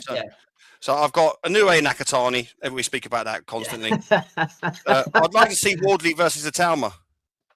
Yeah. If it could be made. I know they're saying they're in the same gym, all that sort of shit, but I'd like that if it could be made. Shiraz versus Pacheco, which looks like it's going to be ordered. Yeah, I think we're getting that one. So, yeah, I think we're going to be quite lucky with that. That's a bit of me. Dalton Smith, Adam Azim, especially after what Dalton has done recently, that'd be fantastic, especially for British. No semi-finals. I don't want semi-finals. No, I think they're going to push Azim to a different route so that when they fight, it's for a unification. I think that's what they'll do. And my 5th one is Obatai versus Zerdo. Yeah. Obatai versus another champion. Well, yeah, but for him, yeah, but Zerdo, yeah, and obviously David Benavidez. What about Obatai versus David Benavidez? When David Benavidez beats 100%, 100. Anyone of note. That's filth. In with Obatai would be fantastic, yeah. But that's the 5 I wrote down just off the top of my head. But where we could do a whole show on what fights we'd like to match make. Definitely. I've got your 5 from last year. Well, 4. You picked 4 last year that you wanted to see in 2025. Yeah. Surprise, Inoue Nakatani. Was that last year as well? That's how much you want it. I've got it down written as well, mate. That's how much you want it. Nakatani fought in Riyadh, and he was supposed to knock out Hernandez. Hernandez was tougher than what we thought, but he's getting stick now. Oh, we don't want to see it. He's not that good. Yes, he is. Give him a fuck. He still won the fight just because he didn't knock someone out and someone else came to take his title away from him. Come on. Give the guy a break. There's still a fight we want to see, Inoue versus Nakatani. You also had Devin Haney against Teofimo Lopez. You wanted that one. All right. You wanted Yanni Beck versus Hamza Shiraz. Okay, yeah. And you also wanted Apatai versus Zerdo again. Oh, did I, yeah? Yeah. Oh, fucking hell. Like you told me, 2 of them are probably being next year's and all. They're not getting made. I've got very similar to you. I've got the different ones. I've got Boots versus Ortiz Jr. I've actually got Lewis Crocker versus Conor Walker Part 2. And that's I've seen that. That looks like that's going to happen.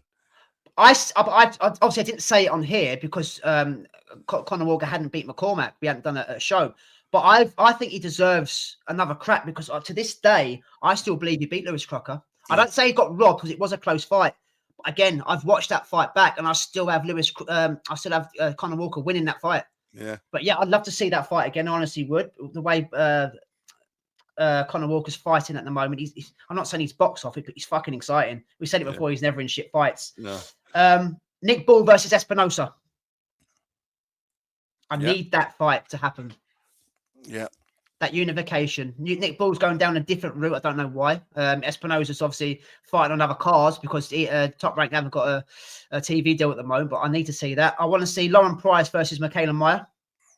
I think we need that summed up so one of those girls can be undisputed champion at welterweight. And obviously, hopefully, if Yanni Beck, if we haven't heard anything about the B test at the moment, but I'm not going to keep the same energy. If he's found guilty, he's a drug cheat. He needs to be banned. But when he does come back, obviously, it's maybe not be next year. He needs to fight either Adames or Lara and unify those titles that he's been chasing. And lastly, mate, Ben Whittaker to fight someone. A ranked Brit, basically. He needs to fight a ranked Brit. I won't be fed fed shit anymore. I was going to ask if, because of the sort of opponents that he's been fighting, can I have him as my prospect of the year? Who? Ben Whittaker. What's his record? Anything over 12? I don't really. I was going to do it to take the piss. Oh, wait. When we done the prospect bit, I was going to go. Talk about Ben Whittaker's opponents and go, listen, I might as well have him as my prospect of the year. The amount of people that, I'm a bit slow today, Dave. I just got it now. Yeah. yeah. Thanks for ruining my joke, mate. Sorry, but there's some good fights there we've named, isn't there? Yeah, there's some possible fights being made. There's some corkers in there. And there's some obviously that won't get made, like Inoue and Nakatani, but it's supposed to be getting made, and Zerdo Apatia. I've got to say, I do feel for Jai. I really feel for him because, again, when he beat Sin Cara, I don't know. Has he left Matchroom now? I didn't see Eddie promoting it. I didn't see Eddie talking about him. He was fighting on another promotion. I mean, Terramona Jr. was on that card and Jake Wiley. They're Matchroom fighters, but there was nothing from Eddie. Is it a case of Jai so stubborn? He doesn't want to move up. He wants those belts. And Eddie's kind of, I can't get you those fights. We'll have to go our separate ways. I don't know. I don't know. But it's another year wasted for him. No, he's been active. Don't get me wrong. He's had fights. He's got knockouts. He's got paid. But they're not what he wants. No. It is a shame. It's frustrating for us all because he's a fantastic fighter. And we want to see him in the best fights. They're just not happening. Predictions for 2026. Now, we've done fights for 2026. Predictions in the boxing world. Have you got a long list there? Because I've had to shave mine. I've only got 3. Fucking hell. You're not fussy then, are you? Come on then. What you got for us? He doesn't want a lot for Christmas. Manny Pacquiao will be a world champion in 2026. I've got that. I've got that. Right, we'll leave it there, shall we? Daniel Dubois will fight Fabio Wardley in 2026.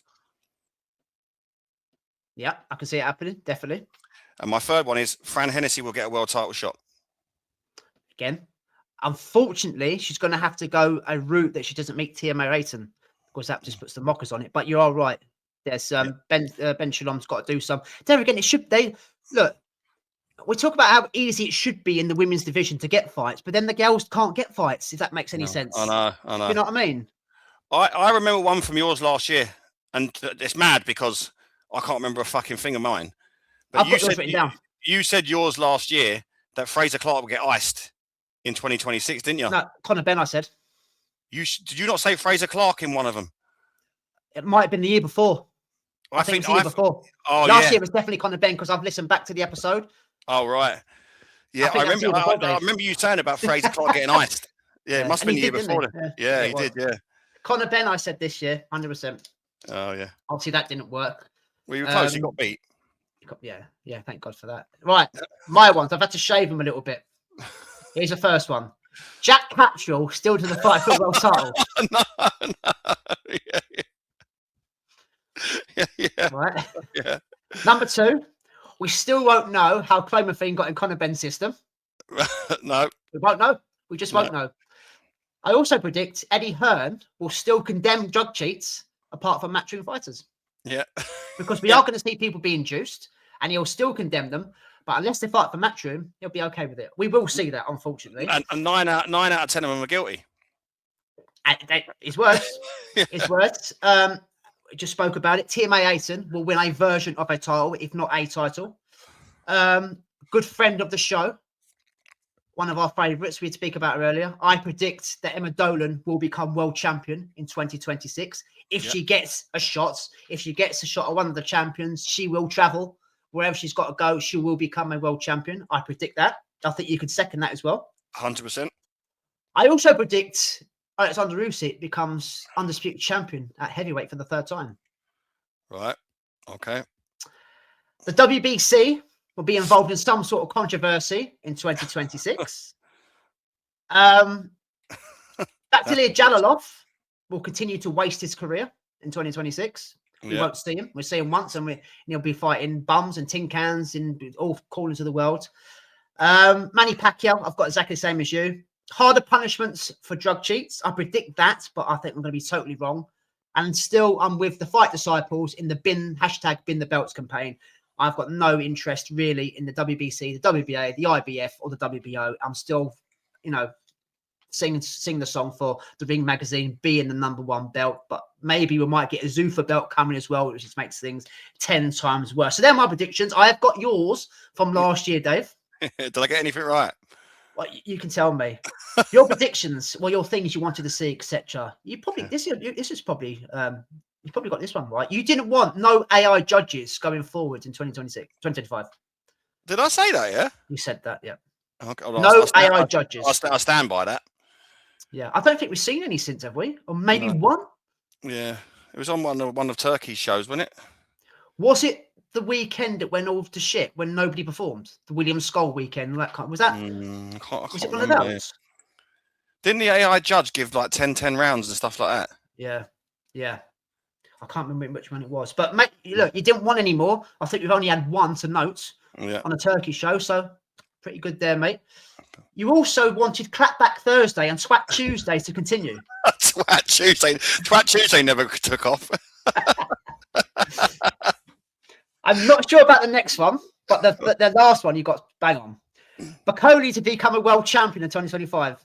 I stood by that at that point, but then he got on a plane with skin tight jeans. And this one's bang on. Chris Eubank Jr. would not become a world champion in 2025. I should have put that for this year as well. If we ever see him again. Who knows? Mine quickly was Canelo to be in a meaningful fight.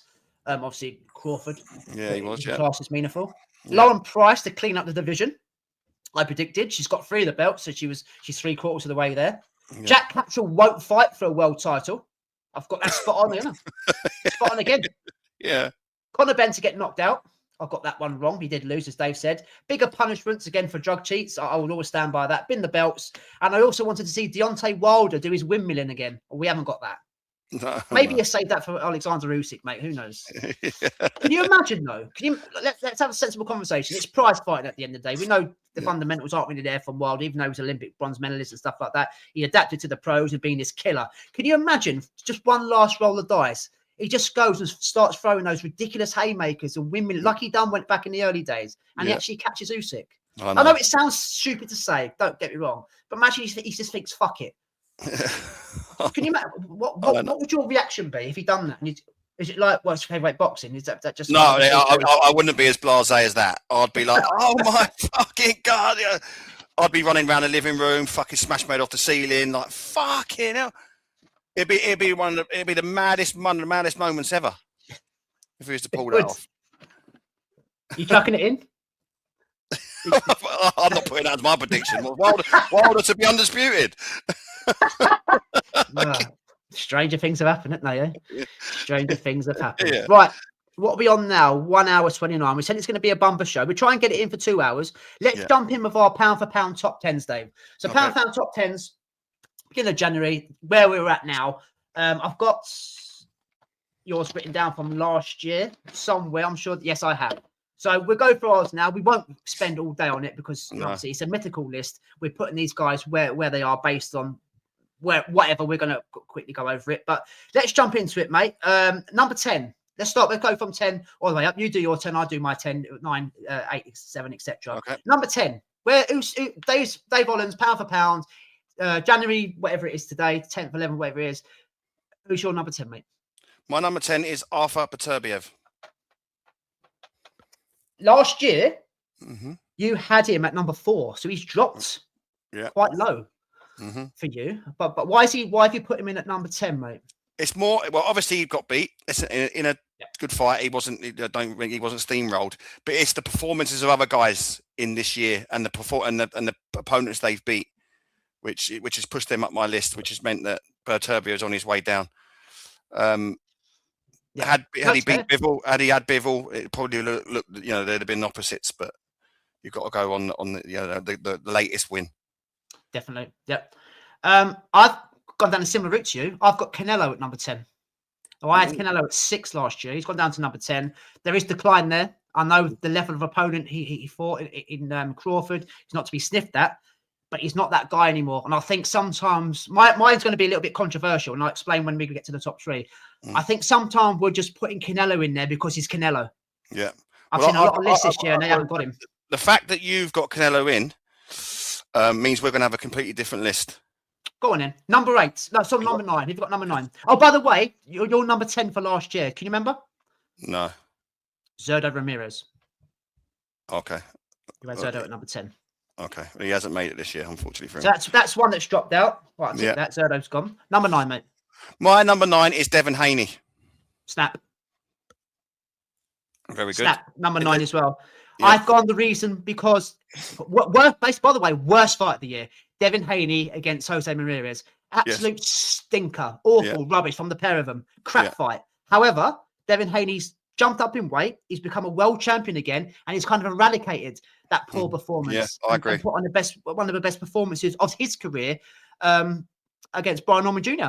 and dropping him as well. So he deserves the kudos, whether you like him or not. And he's made my number 9, same as you, Dave. He's made my top. I totally agree. That, like I say, I'm a fan of Brian Norman Jr. and I think he done a good job on him. I thought it was a really good performance, and like I say, I think he kicks on now. I never had Haney last year, and neither did you. No, I didn't. No. Do you know who your number 9 was last year? No. Kenshiro Taraji. Oh God, he's gone and all. When I listened back, I thought that's a random. Why has he gone there? And you gave your reasons to like being a champion and whatnot. Yeah, but maybe just threw him in. Number 8. My number 8 is David Benavidez. Yeah, I think it's obvious why Morrell and the destruction of Anthony Yard. The Morrell fight was a really good fight, close fight, but I think he showed that he was levels above in the end. And with Anthony Yard, he showed he was more than the levels above. Took him apart, really. At one point in time, I held him on there and just hitting him with the 20 punches. For me, David Benavidez is the real deal and deserves to be in this pound for pound list. So for me, he goes in at number 8. You didn't have him in your list last year? No. So he's made your list this time. My number 8 is Artur Beterbiev for the same reasons you gave. One fight, one lost, in that really kind of inactive fight, champions fighting once a year. But losing to Bivol's no disgrace. It was undisputed. It was close, but because of the inactivity, he has to drop down. But he's not done just yet. I think Canelo's on the decline. I don't think Beterbiev's on the decline. I don't think he's got a long left, but he's nowhere near done. No. So he still stops him in my list, mate, at number 8. Number 7, who you got? Shakur Stevenson. I think he goes to be the performance alone. I think it puts him in this list. Did he have him last year? No, and this is why he goes in this year. The Zepeda, everyone was screaming out, he needs to fight a name, he needs to fight Zepeda. These two need to get on him, scream. Duck. Yeah, and then when he gets in there, he puts on an absolute unbelievable performance. It was an amazing. We were talking Floyd Mayweather-esque performance in a fighter that comes forward, and he outboxed him, and his shot selection. It was a fantastic performance. We come away from like, yes, this is the Shackle Stevens we've been waiting for against an opponent, a live dog in William Zepeda. So for me, we've got what we asked for. Yeah, and he delivered. And he delivered. Yeah, absolutely. And that's my reason why he's in this list. So he wasn't in it last year, so you've added him. Do you remember who number 7 was? No. Canelo. Okay. Canelo's gone as well. Yeah. It's a lot. That's 3 that's gone so far out of yours. It's a completely different list. My number 7 is Junto Nakatani. He makes my number 7. Tough fight for him against Hernandez, but he came through it. Yeah. Still unbeaten, still wanting the Inoue fight. He still had a great year. He's still knocking dudes out and winning titles. He's a fantastic fighter. He's one of my favourites, and I think he thoroughly deserves to be in the pound for pound top 10. I've got him at my 6. Oh, you've got him at 6. Yeah. You've got Nakatani, but I'm guessing for the same reasons, yeah? Yeah. Your number 6 last year was Dimitri Bivol. Okay.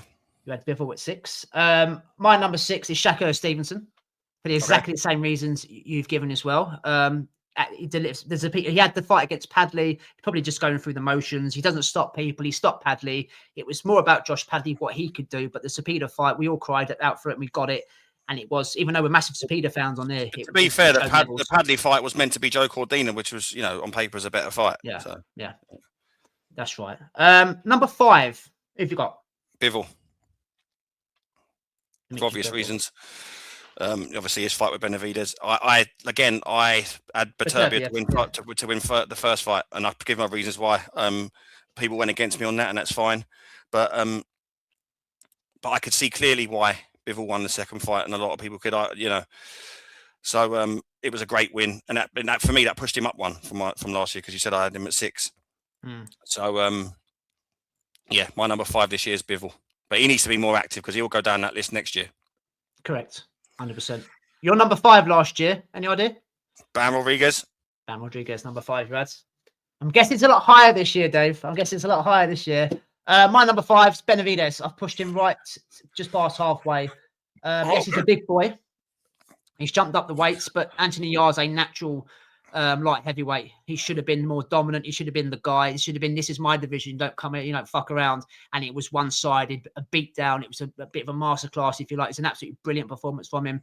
And obviously the David Morrell fight that not a lot of people talk about was also very, very good. And he showed that he is the guy. And he makes my pound for pound top 10, just like yours as well. Number 4, who have you got? Bam Rodriguez. I think that's fair. Yes, it is. I could do a whole show on Bam. For me, he's the complete fighter. He's exciting. He's spiteful. He's got his boxing IQ. No one really talks about that, but the way he sets people up is he's beating champions as well. This is the thing. He's beating champions. He's not just beating ranked fighters or unranked fighters. He's beating champions. Yeah. And that's what makes him so special. I don't like to use the word elite a lot of the time because I think it gets thrown about too much, but he's in that bracket. Oh, 100%. He really is. You had Beterbiev at number 4 last year, mate. I've got Bivol at number 4 this year for me. Again, same reasons as you. We don't need to kind of keep echoing the same thing. The top 3. Now, my top 3 is controversial here. Yeah, I can see. I'll probably know your top 3, but I don't know in what order. So go on, do 3, 2, 1, or 1, 2, 3, whatever you want to do. Let's do it that way because it's going to be very similar. Bar 1 from mine. I've gone for 3. I've gone Usyk at 3. I've gone Inoue 2 and Bud 1. The only reason I just squeezed Bud for 1. I think he's retiring now anyway, or he's retired. He's retired. Yeah, he's retired. He's retired. Yeah, so I'm gonna let him go out this year on to number 1 for the Canelo win because it's a fantastic win. He's gone up 3. This is a pound for pound list, and he went up 3 weights. That for me probably trumps it. But I am a massive fan of the activity of Inoue. So I was torn between them two, but I'll let Bud go out as number 1 because he won't be in this list next year.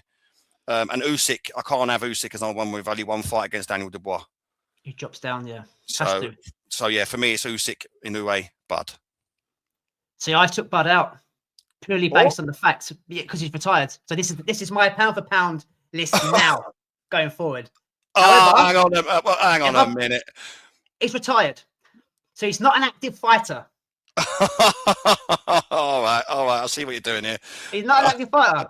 But if he was to go back into it, he makes the top 3. So my top 3 are Bam at 3, Usyk at 2, and Inoue number 1. Fair if I was enough, to put Bud back in there, Canelo drops out. Canelo will have to drop out. Canelo's a goner for me. Do you know who I had at number 11? Who I nearly squeezed in. I was going to fuck Turbio about. No, Collazo. Oh yeah, Oscar Collazo. Oscar Collazo, yeah. No one speaks about him because of where he is. He's a unified champion, Ring Magazine champion, knocking people out, old CP Freshmart and the likes.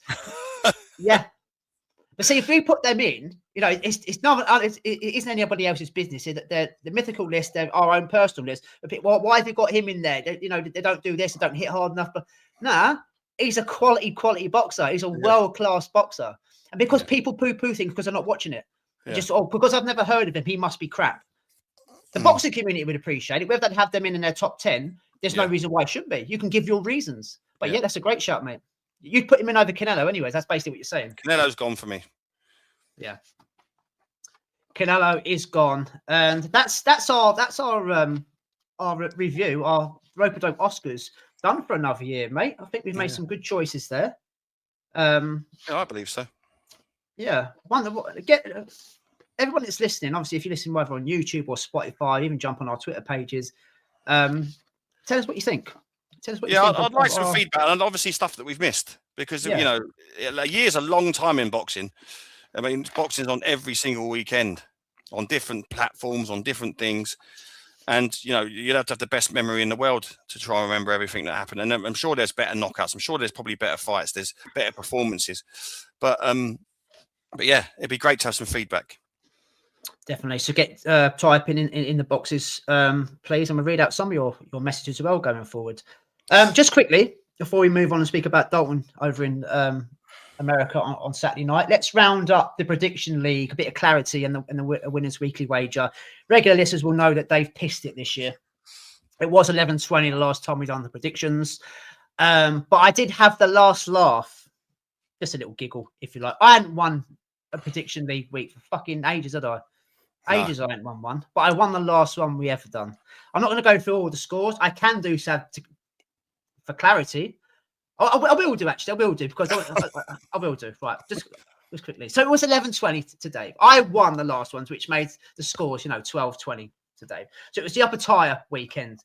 So both went for Jai against Sin Cara by KO. We've done it in 8. I said 3. Dave said 2. So there's 6 points there. Masood against Pete McGrath. We both went for Masood on points. We haven't spoke about that fight. It was a really good fight, interesting fight, debatable fight. We both had Masood on points. We both got 3 points there. Sorry, 3 points the upper tier as well. McCormack against Conor Walker. Nothing there because we both went for McCormack. This is where they fucked up. The world title fight between Turhan and Ferreira. Oh, fuck yeah. I went for Dave nicknamed the Deontay Wilder. Is it the Turkish Deontay Wilder or the Deontay Wilder of the women's game? Yeah. Female Wilder. That was right. I was going to mention her in the females boxings, but, because I think she's going to be a problem next year. Have you noticed how quick Eddie Hearn jumped all over her? Yeah. Best thing since sliced bread. Old snake that he is. I had her by KO and Dave had Ferreira by KO, so I pick up the points there. Cruz against Roach was a draw. And to be fair, listening back to that episode to get the scores, you actually said, should I go for a draw? Or was that sitting on the fence? Did I, yeah?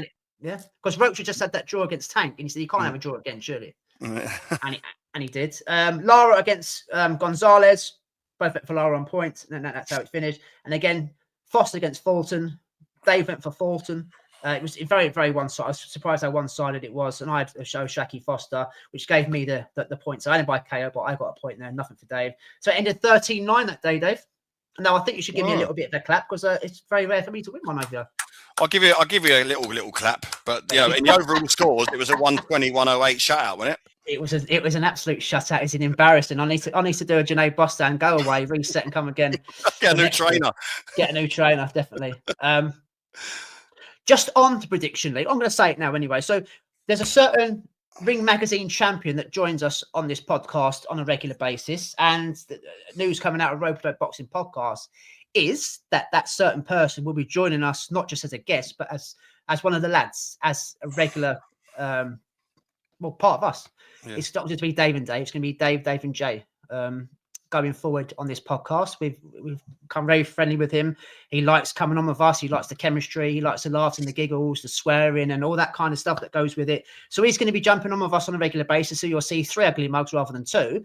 But going down the prediction route, Dave, prediction league route, the basis of Jay coming on, he's got 2 weeks now, I think, before he comes on because of dates and whatnot.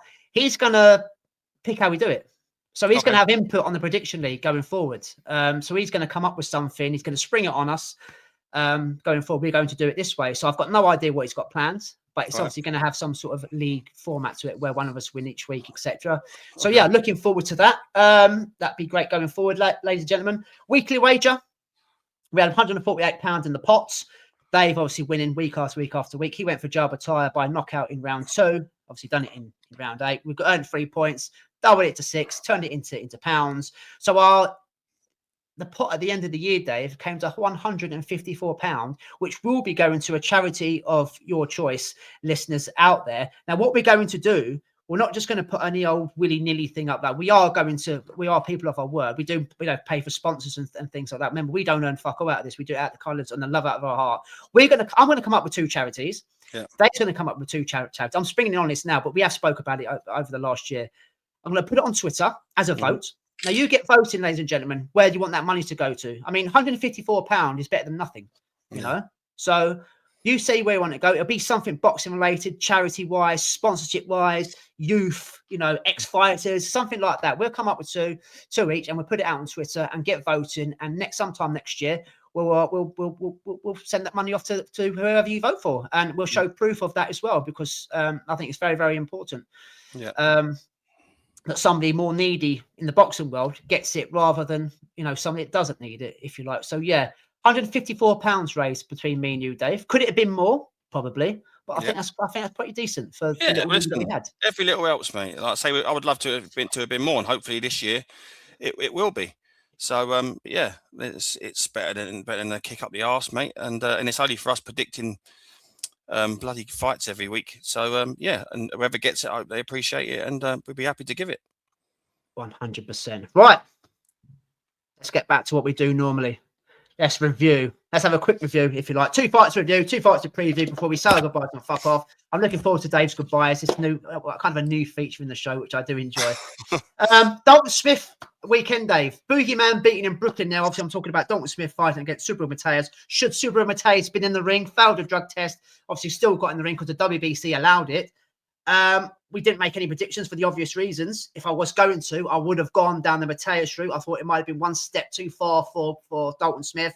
Dave, he was brilliant Saturday, right? It was absolutely. There was some shit commentary on the fight. The commentary was on. Oh my god! Don't get me wrong. They were making valid points. I mean, I've seen some of the comments on Twitter, and they're thinking like Dalton Smith just dominated the full 4 rounds. To me, I had him 3-1 up going into the 5th. Well, I can see an argument for 2-2 because. Don't get me wrong, Dalton Smith, he kind of bullied the bully, if you like. He took a leaf out of Liam Parrow's book, but with a bit more aggression. I'm going to throw more than you. I'm going to beat you to the punch. I'm not going to let you establish your range. I'm coming for you. I'm going to fight your fight. And Matias, going into that 4th round, he looked shagged. Now, we know he failed a drug test. Yeah. But he was allowed to fight because it was minimal in the Austrian, I think it was. And we all know in boxing, Austrian, it improves muscle mass, it improves stamina. So now you go back and strength as well. Obviously, he's a big puncher. You go back and you have a look at some of his fights. Now, these are all alleged. We don't be sued for anything. And he's punching like a mule. And he's constantly throwing. He's not gassed. His mouth ain't open. He's got an engine like God knows what, like a Ferrari. On Saturday night, after 4 rounds, he was fucked. Yeah, he was actually, and when he got knocked out, I think he was more tired than he was actually hurt. That's my opinion, whether I'm right or wrong. But taking nothing away from Dalton Smith, he went over to the States and he done a job. The game plan was excellent, and he knocked him out as well. He knocked him out, and he is the new super lightweight champion of the world. Fair fucking play to him. Really fair play to him, because I gave him a chance in my own head, talking to myself, but I didn't think he'd be good enough to go and beat Matias over in the States. I know he's Puerto Rican, but it's a Brit in America, isn't it? But yeah, fair play to Dalton Smith. Really pleased you, man. Yeah, I'm not going to be one of these that go, oh yeah, I thought he was going to go over and do exactly what he did, because I don't think anyone did except him and his team, his father. You know, I thought he could outbox him, Dave. I thought Bataille would get to him because of that engine, because that gas tank, because that. You look at some of those shots land. I think he hurt Dalton in was it the fourth year, and then Dalton finished the round strong. So some of those punches landed on Smith. You could see you had the power. Yeah. Irrelevant of whether he's juicy or not. He still had the power, but sorry to take you off a bit. He just finished the round stronger as well. He wasn't going to be denied on Saturday night. He just really wasn't. It was like I say, it was. No one expected him to go in there and fight that type of fight either. They thought he was going to go in there and box, but he did stand in a pocket. He did become the bully in the bully's fight. Yeah, and I think that threw Mateus a little bit. My issue with the commentary is that they were standing in the center of the ring, and for me, Dalton Smith was being the bully, and then the commentary were going, but now yes, Mateus is now breaking him down. I was thinking, what is this? And this is why commentary can, it was throwing it back, but it wasn't breaking him down. No, but it can sway the way people see a fight. Yeah, exactly. Yeah. And but no, I thought, you know what? Years ago, going over to America and ripping a world title off of the champion was the holy grail for British boxers. Like you had Hunnigan, Lloyd Hunnigan and all that sort of stuff. They still talk about that type of fight today. Yeah. Where it was Donald Curry and Lloyd Hunnigan, where that if you could go over to America, you could win a world title, that would be great. But you see, if you went over to America and won it and brought it back, that was the holy grail of it. Now, so Dalton Smith has gone over there and beat the world champion, not only beat him, but stopped him, who was a monster of a world champion. It goes down as one of the best British wins abroad. I'm going to put that, it does. When you look at how it was won, it's not none of this email champion sort of stuff. He's gone over there and he's beaten. He's beat the man. He's beat the man. Yeah. And it's the style of it as well. He didn't go over there and run and point score and do all this sort of stuff and move for 12 rounds. And listen, we look at that and it's a way to win. And if you did that, that's fine. But he stood center of the ring, and yes, he took punches and he did take clean punches. But he was very accurate in what he was throwing back. And you're right. There was a lot of accuracy there. A lot of accuracy. It weren't just wild swings. That they were accurate. They were hurting. They were pushing him back. They were stopping him. They were nullifying his work. Matei didn't like it, and I think he's not used to somebody fighting at the same pressure he has. He's normally the guy that says, right, I am dictating the pace. Yeah. You do what I do, and you'll only last so long. So Paro set a little bit of a blueprint by old man in him at time, by boxing him, by throwing back. It's a slightly different performance compared to Dalton's, but Dalton's kind of took a bits and bats out of that, bits and bats out of the Puello fight as well, and kind of put them all together and kind of done that. No, I did wonder how it was going to go before the stoppage. I didn't see the. I don't think anyone saw the stoppage coming at round 5, but I was thinking about the pace for both of them. I was thinking, would Dalton be able to keep up that pace for 12 rounds? Because it was a relentless pace with a lot of punches being thrown, a lot of work going into it there. And it was obviously, everyone likes to stop the fight when it was stopped. Round 5 was a lovely time to stop it. But how that would have gone had that pace been going on to rounds 8, 9, you know what I mean? And seeing how that would go. But for me, it was a fantastic performance. And more to the point is that no one expected it. Yes, you can make an argument for how Dalton was going to win. And for the fact that he won is no surprise. But it's the manner of the win. No one, yes, Mateus has been down in his career, but no one has stopped him like that. People like when it's obviously when stoppage, Dave. I'm okay with a stop. I'm okay with a stop. I've seen a lot of people going on about the stoppage, saying it, or we should have let him carry on. But my issue is that when Mateus rises to his feet, it's that backward step that gets him stopped. He doesn't just stand up. And stand there and you pat his gloves and walk forward. There was no. He stood up and he took a couple of steps back. Like where he's unsteady, and I think that's what got him stopped. Yeah, that's why I don't think. I agree, 100% agree. That's why I think it might have been a little bit early in a world title fight. You've got to remember, it's hard to say forget about the drugs because it's a major thing. Of course, should he be fighting? Of course, he shouldn't. But he's the world champion. He's the A side. So now he's got beat it's not a controversial stoppage because you can see why. But in a major fight like that, sometimes you've probably got to give him the benefit of the doubt. Let him. I know that the fight is safety is first, but we've seen worse stoppages than that. Yeah. Fucking hell. Yeah. But I don't know. I'm not too bothered about it because I wanted Dalton to win anyway, and he put in a performance of a lifetime to do it, and he's a world champion. But I watched it and I thought, I'm not sure. I'm okay with a stop. And the reason I'm okay, if he'd have just got up, and then there wasn't, but it's the way he got up. If you look, he falls back, and I think that's what that was his downfall. Yeah, you're probably right, mate. But I do think that the way that his legs were, I think that Dalton runs across that ring and stops him. Yeah. I think he should. I agree. That's what I'm saying. Maybe he should have been given the benefit of the doubt. But there again, it's better to stop it a second early than a second too late, isn't it? But that's the risk you take. I don't think you can have too many arguments with it. I've got to be honest. No. I was just putting it out there, mate. Yeah.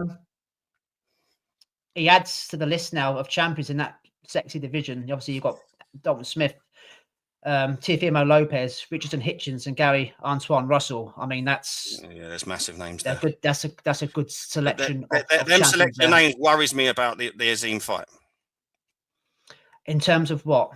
The fact that whether it would be for a world title. Now, I'm not saying that Dalton Smith can't beat them guys you've named, but if he starts going in mixing his names with that, Adam Azim don't get a look in until we're at a Brooke Khan sort of situation. Yeah, 100%, and it kind of loses its sexiness. Yeah, so one of them's going to get beat, and it's like, well, he's got beat now. It's not quite the same, and I understand. Yeah. I understand, and you've got to remember as well now, the interim champion is Isaac Cruz, Mexican, and it's got WBC written all over it. He's a WBC champ. It's only going to be a matter of time now before Sullivan wants that belt back over to Mexico, and he will order Dalton Smith to fight Isaac Cruz. Yeah, over there. It's going to happen.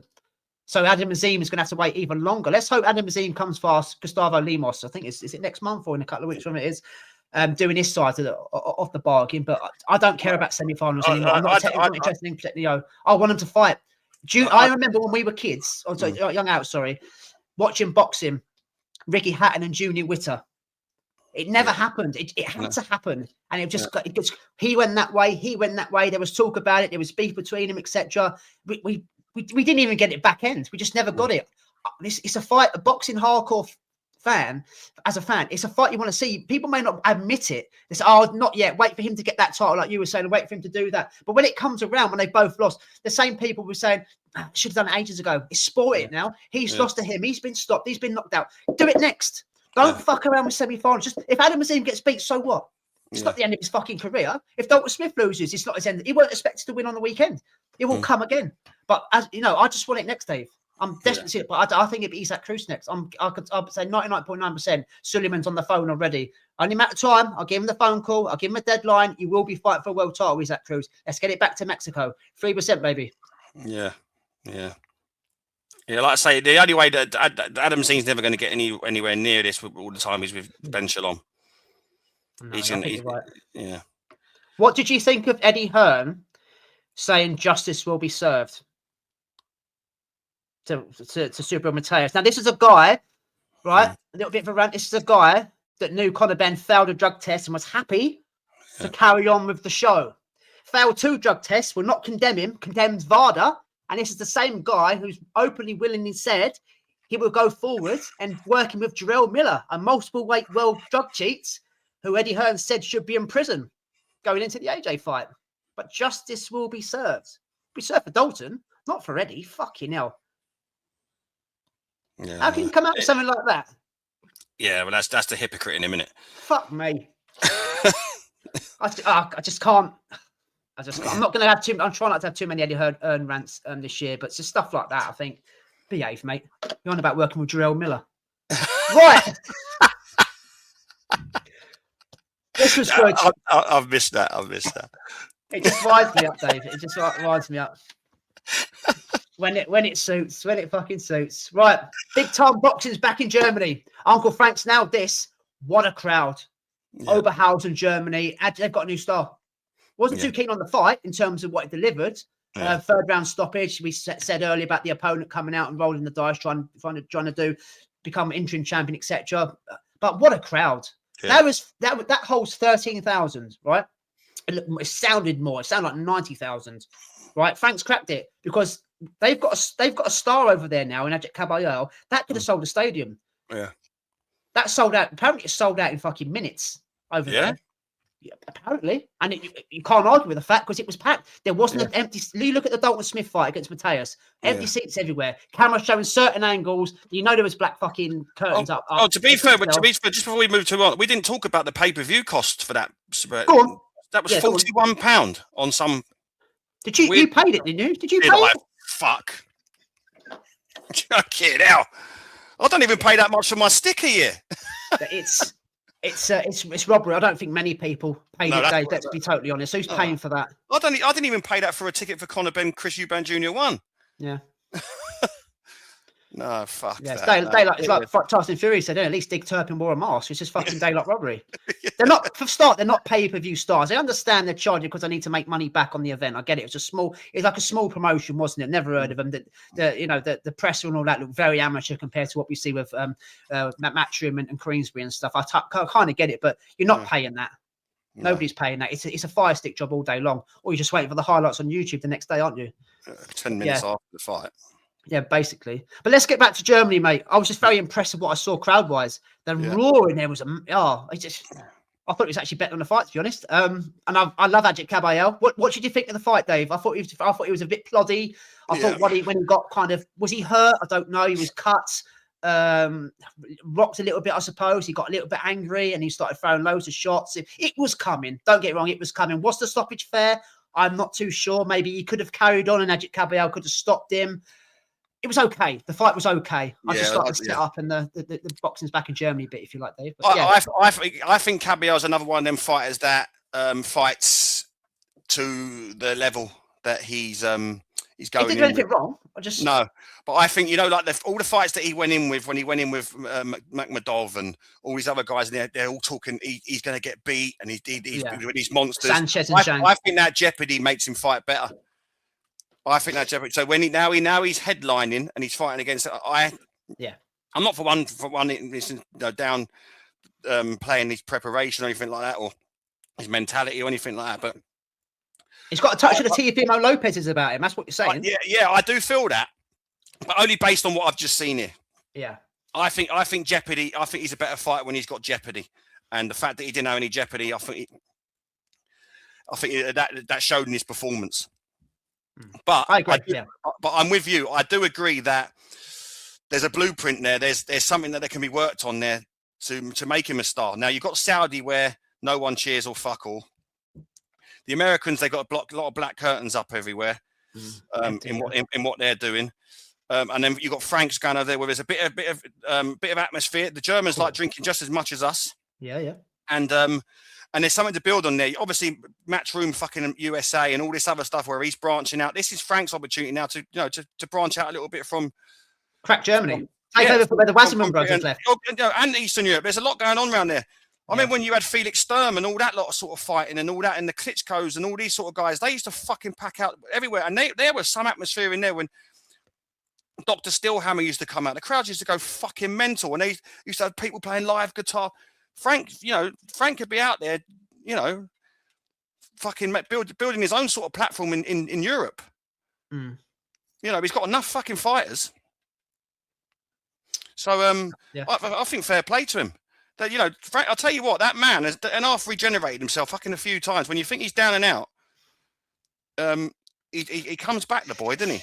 He makes some shrewd signings. I mean, I didn't expect crowd-wise. Obviously, I'm talking more about the crowd in the actual fight. I was just amazed that they were all shouting his name. I mean, he's like what is he? A Kurdish German or something like that? But they love him. Yeah. They don't just come out to watch a bit of boxing. They're actually coming out to support him. I mean, Germany's lacking champions and world-class elite fighters, if you like. The last German we saw was that bum against Ben Whittaker. I mean, they've never got a lot to shout about, have they? But they've got Agit Kabayel. That could have been another knockout of the year as well, that one. But it was because he's such a poor opponent, I don't want to put it in. Correct. But the night since he's going to get more money fighting on a Saudi card. Let's be told. He's going to get silly money. But when you've got crowds like that, and you're headlining shows, you're the A-side, you're the main event, and you're still earning a good fucking whack. Let's not be silly about it. Oh, yeah. Do you need Riyadh season? No. Do you need Riyadh, really? Do you need Riyadh season? Money-wise, yes. But he can be, like you said, he can be a star over there. He doesn't need to go to Vegas. He doesn't need to go to Saudi. He doesn't need to come to the UK. Just look at that on Saturday against that level of opponent, Dave. Yeah. Imagine if it's someone else. They were talking about Usyk. He should be next for Usyk because he's the interim champion. There's no point having an interim belt otherwise. Akoli's ranked number 1. They're both Queensberry fighters, but Akoli's a bigger name, whether you like or not, than the opponent of the weekend. You can sell it. He can sell a stadium. Tell that now. He can sell a stadium. Yeah, definitely. But yeah, the fight wasn't great, but it was okay. It was a little homecoming for him, wasn't it? A little bit of a showcase, if you like. Let's get this one out of the way. Let's get the knockout. Everybody go crazy, and we move on to 2026. So we can get the Alexander Usyk fight. But that's it. He was rocking the mic for that as well, wasn't he? He was. Yeah, I think he's very likable, isn't he, Kabayel? Yeah. Very likable. I mean, the days when he was kind of just getting past Derek Chisora at European level, no one really cared about him. Fair play to him. Right, coming to the end of the show now. Just 2 fights for the weekend for us to preview for you. We are going to preview. As I said, when Jay comes on board with us, he will tell us what kind of prediction league he's doing. But we're over. Where are we? We're in Palm Desert, California. Oscar De La Hoya's Golden Boy card gives us Alexis Rocha versus Raul Curiel, part 2. Round 13. This is on Friday night, so early hours Saturday morning for us over in the UK. These 2 fought in December 2024, Dave. Yeah. Alexis Rocha hasn't fought since, which is quite worrying. Raul Curiel, has had a fight in between, a tin can knockover, 4 rounds. That's all it took. Went back and watched the first fight. Great rock'em sock'em between these two. This will deliver yet again on Friday night, Saturday morning. But I can't pick between them. And what I mean by that, one's a southpaw, one's an orthodox. They've got the same style. They cancel each other out. They do the same things. I think Curiel, his shots are more eye-catching. He sits down more on his shots, but he couldn't get rid of Rocha. Rocha couldn't get rid of him. The first fight ended in the draw. It was the perfect result. How it goes this time, I can see another draw, but I don't think one of them's going to have to do something different. And this isn't red corner beats blue corner because we have seen before. But you have a look at the bookies. I've had a look at the bookies for this. They're both 10-11. Yeah, they are both 10-11. Even the bookies don't know. I'm not actually looking forward to this fight. I think we're going to have 12 rounds or 10 rounds, whatever it is, of a bit of rock'em sock'em. But someone's got to be victorious this time. You've got to look for something else. One of them's got to do something else. But the thing is, I don't think they can. I think they're just both volume punchers. That's what they do, exactly what it says on the tin, So, what's your thoughts going into this on Friday night, mate? Yeah, the first fight was a good fight. It was a close fight. It's what you call for when you get 2 good names together. And I think it was tough to split them the last time, and it'll be tough to split them this time. It's going to be fine margins. The inactivity between the pair of them is quite worrying, though. I mean, Alexis Rocha ain't fought since 2024. I mean, Jesus Christ. But he's really gone backwards, hasn't he? Do you remember when we done the Santillan fight and he was supposed to beat Santillan and he got badly beaten up and stopped? Yeah. And he's kind of had a stop-start since then and plateaued. He's gone backwards rather than rebuilding forwards, isn't it? Yeah, like I say, and why has he not gone out there knowing this fight is going to be made? And just even if he'd done a 6 rounder or something, just to keep. He's not worrying about keeping busy. Not worrying. It's the attitude that concerns me a little bit. But again, I can see this being another real tight fight, close fight, and I think it's going to go. It's going to be given. Have you got breathing problems? Are you going to be sick from norovirus again? No, I keep having acid reflux sort of thing because of the fucking illness that I've had. So because of the last fight and how close it was, I do believe that this one's going to be close again. So I think it's going to go. It's going to be a round between it. It's going to swing around one way. I'm going to go for Curiel to win by a single round. But I'm with you. I wouldn't be surprised if we're seeing 2 draws in a spin here, and then that's it. They we'll call it a draw and end it. But I want to pick a winner because I'm not a fan of picking draws. But I think Raul Curiel is going to win. Just edge it by 1 round. Yeah, I'm going to go the same. I don't think Alexis Rocha's that guy. If he loses here, I don't know. I don't really know where he goes. But the thing, where does he want to go? Because if you didn't have a fight, if you didn't have a whole fight last year, you know what are you wanting us to do? It's just seems to be something. I say this about certain fighters. The fundamentals are good and all that kind of thing, but there's just something missing from his game. Yeah, there's something missing. You think, where are you going? And I don't kind of mean what you're saying in terms of you'll only go so far. He's at a certain level. To me, he's a European level fighter over this and this side of the pond. You know, I don't know. I can see Curiel doing it as well. I don't think he stops Rocha, but I think he does more than enough this time. I think even though they're very similar in styles, I just think his shots more eye catching. He was throwing uppercuts last time, but there again, Rocha was coming back with volume and good fight. But I'm with you. I think Raul Curiel is going to do it same as you on points. There's not a lot else going on, ladies and gentlemen. So the last one we're going to do is also on a Friday night, early hours, Saturday morning. I think about Saturday lunchtime for us here in the UK. Nikita Tszyu. We do like a bit of Nikita, me and Dave. Yeah. Friday night, as I said, over in Brisbane, Australia. Takes on 34-5 Michael Zerafa. Now, this is a good fight. Yeah. This is a good fight because Nikita Tszyu is being stepped up carefully. Yeah, he is, yeah. And Zerafa's no joke. Don't get me wrong. He's been beat 5 times. Every time he's stepped up, there have been likes of Erislandy Lara, Jeff Horn back in the day, Kell Brook. You know, he's at a certain level himself.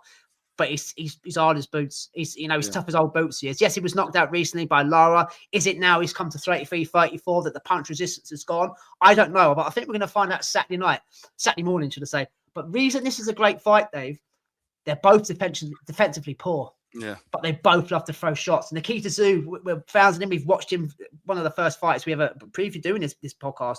Obviously, because of the family links and things like that, he's learning on the job. The butcher versus the pretty boy, this is. They both like to throw, but they're both defensively can be very, very, very easy. And they've both been dropped. I think this is going to deliver, you know. I think this is going to deliver as in someone's getting stopped. The other fight we just previewed will deliver in terms of non-stop action for 36 minutes. 2 volume punches. These two aren't volume punches. These two do look to get rid of you. They smell blood and they look to get rid of you. This is what someone's going to make a huge mistake, whether it be early on, getting caught cold, making a mistake, dropping their hands like Hooney or something like that, and one of them's going to go in for the kill. I just hope it's not Nikita Tszyu because I'm a fan of him. But this is a big step up. This is a bit of a test for Nikita Tszyu. This is the best opponent he's got on his CV so far. Wherever he comes through on Saturday, Dave, is another thing.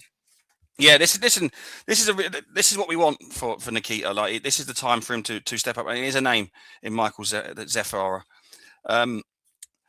And yeah, timing's everything. They're similar in what they do, like you said there. That defensively, the Tszyu are notorious. Other than their father, defensively, no. And they're easy to hit. And Michael Zerafa is, he's been stopped before. He's not defensively great either. So these two are going to come out and try to take each other's heads off, which will make for an exciting fight. So yeah, Tszyu's obviously the younger, fresher man. Bad blood, the card's called, by the way, Dave. Bad blood.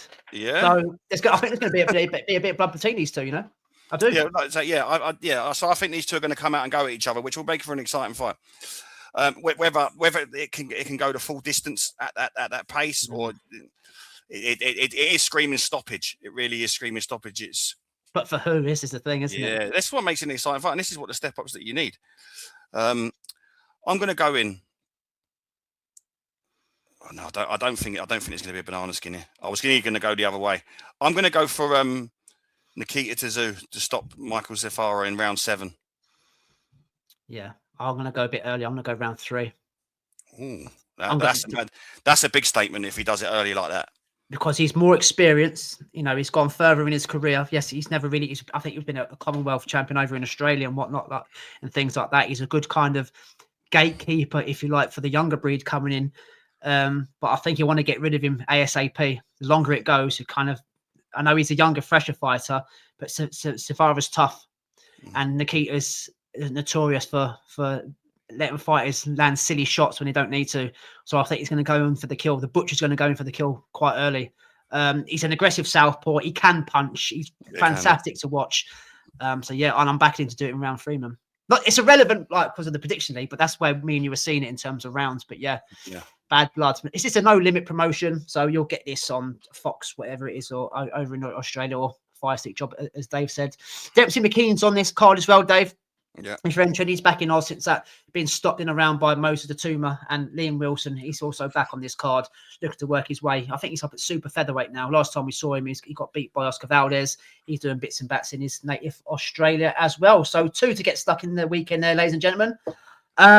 2 hours, 13 minutes. Wowzers. They won't all be like that. But there again, we're going to have Jay with us. So it possibly could, Mondays could be mega going forward. I know Dave likes his sleep and he won't be able to be jag away when Jay's here. But mate, anything to add? Because now I won't see you. I won't see you next Monday. That's just why I said about dates. It'll be the week after because it's Stourbridge time in terms of pod next Monday.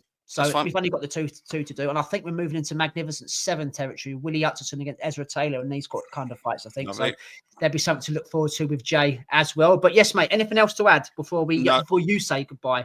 No. To the masses. No, mate. Nothing to add. I think we covered a hell of a lot. Weekend plans? I know it's only Monday, but have you got anything planned this weekend coming?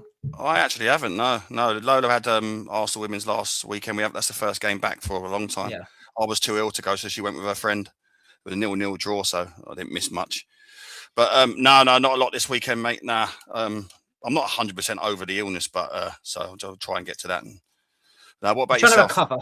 Trying to recover, aren't you? Yeah. Weather depending, because all the games have been fucking called off for the last God knows how many weeks. The snow seems to have seen the last of the snow, I think.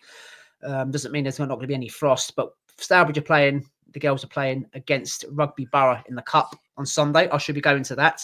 And the week after, I've got to choose between Kidderminster Harriers versus Stourbridge. I know it sounds boring for other people, but it's a massive game for us here.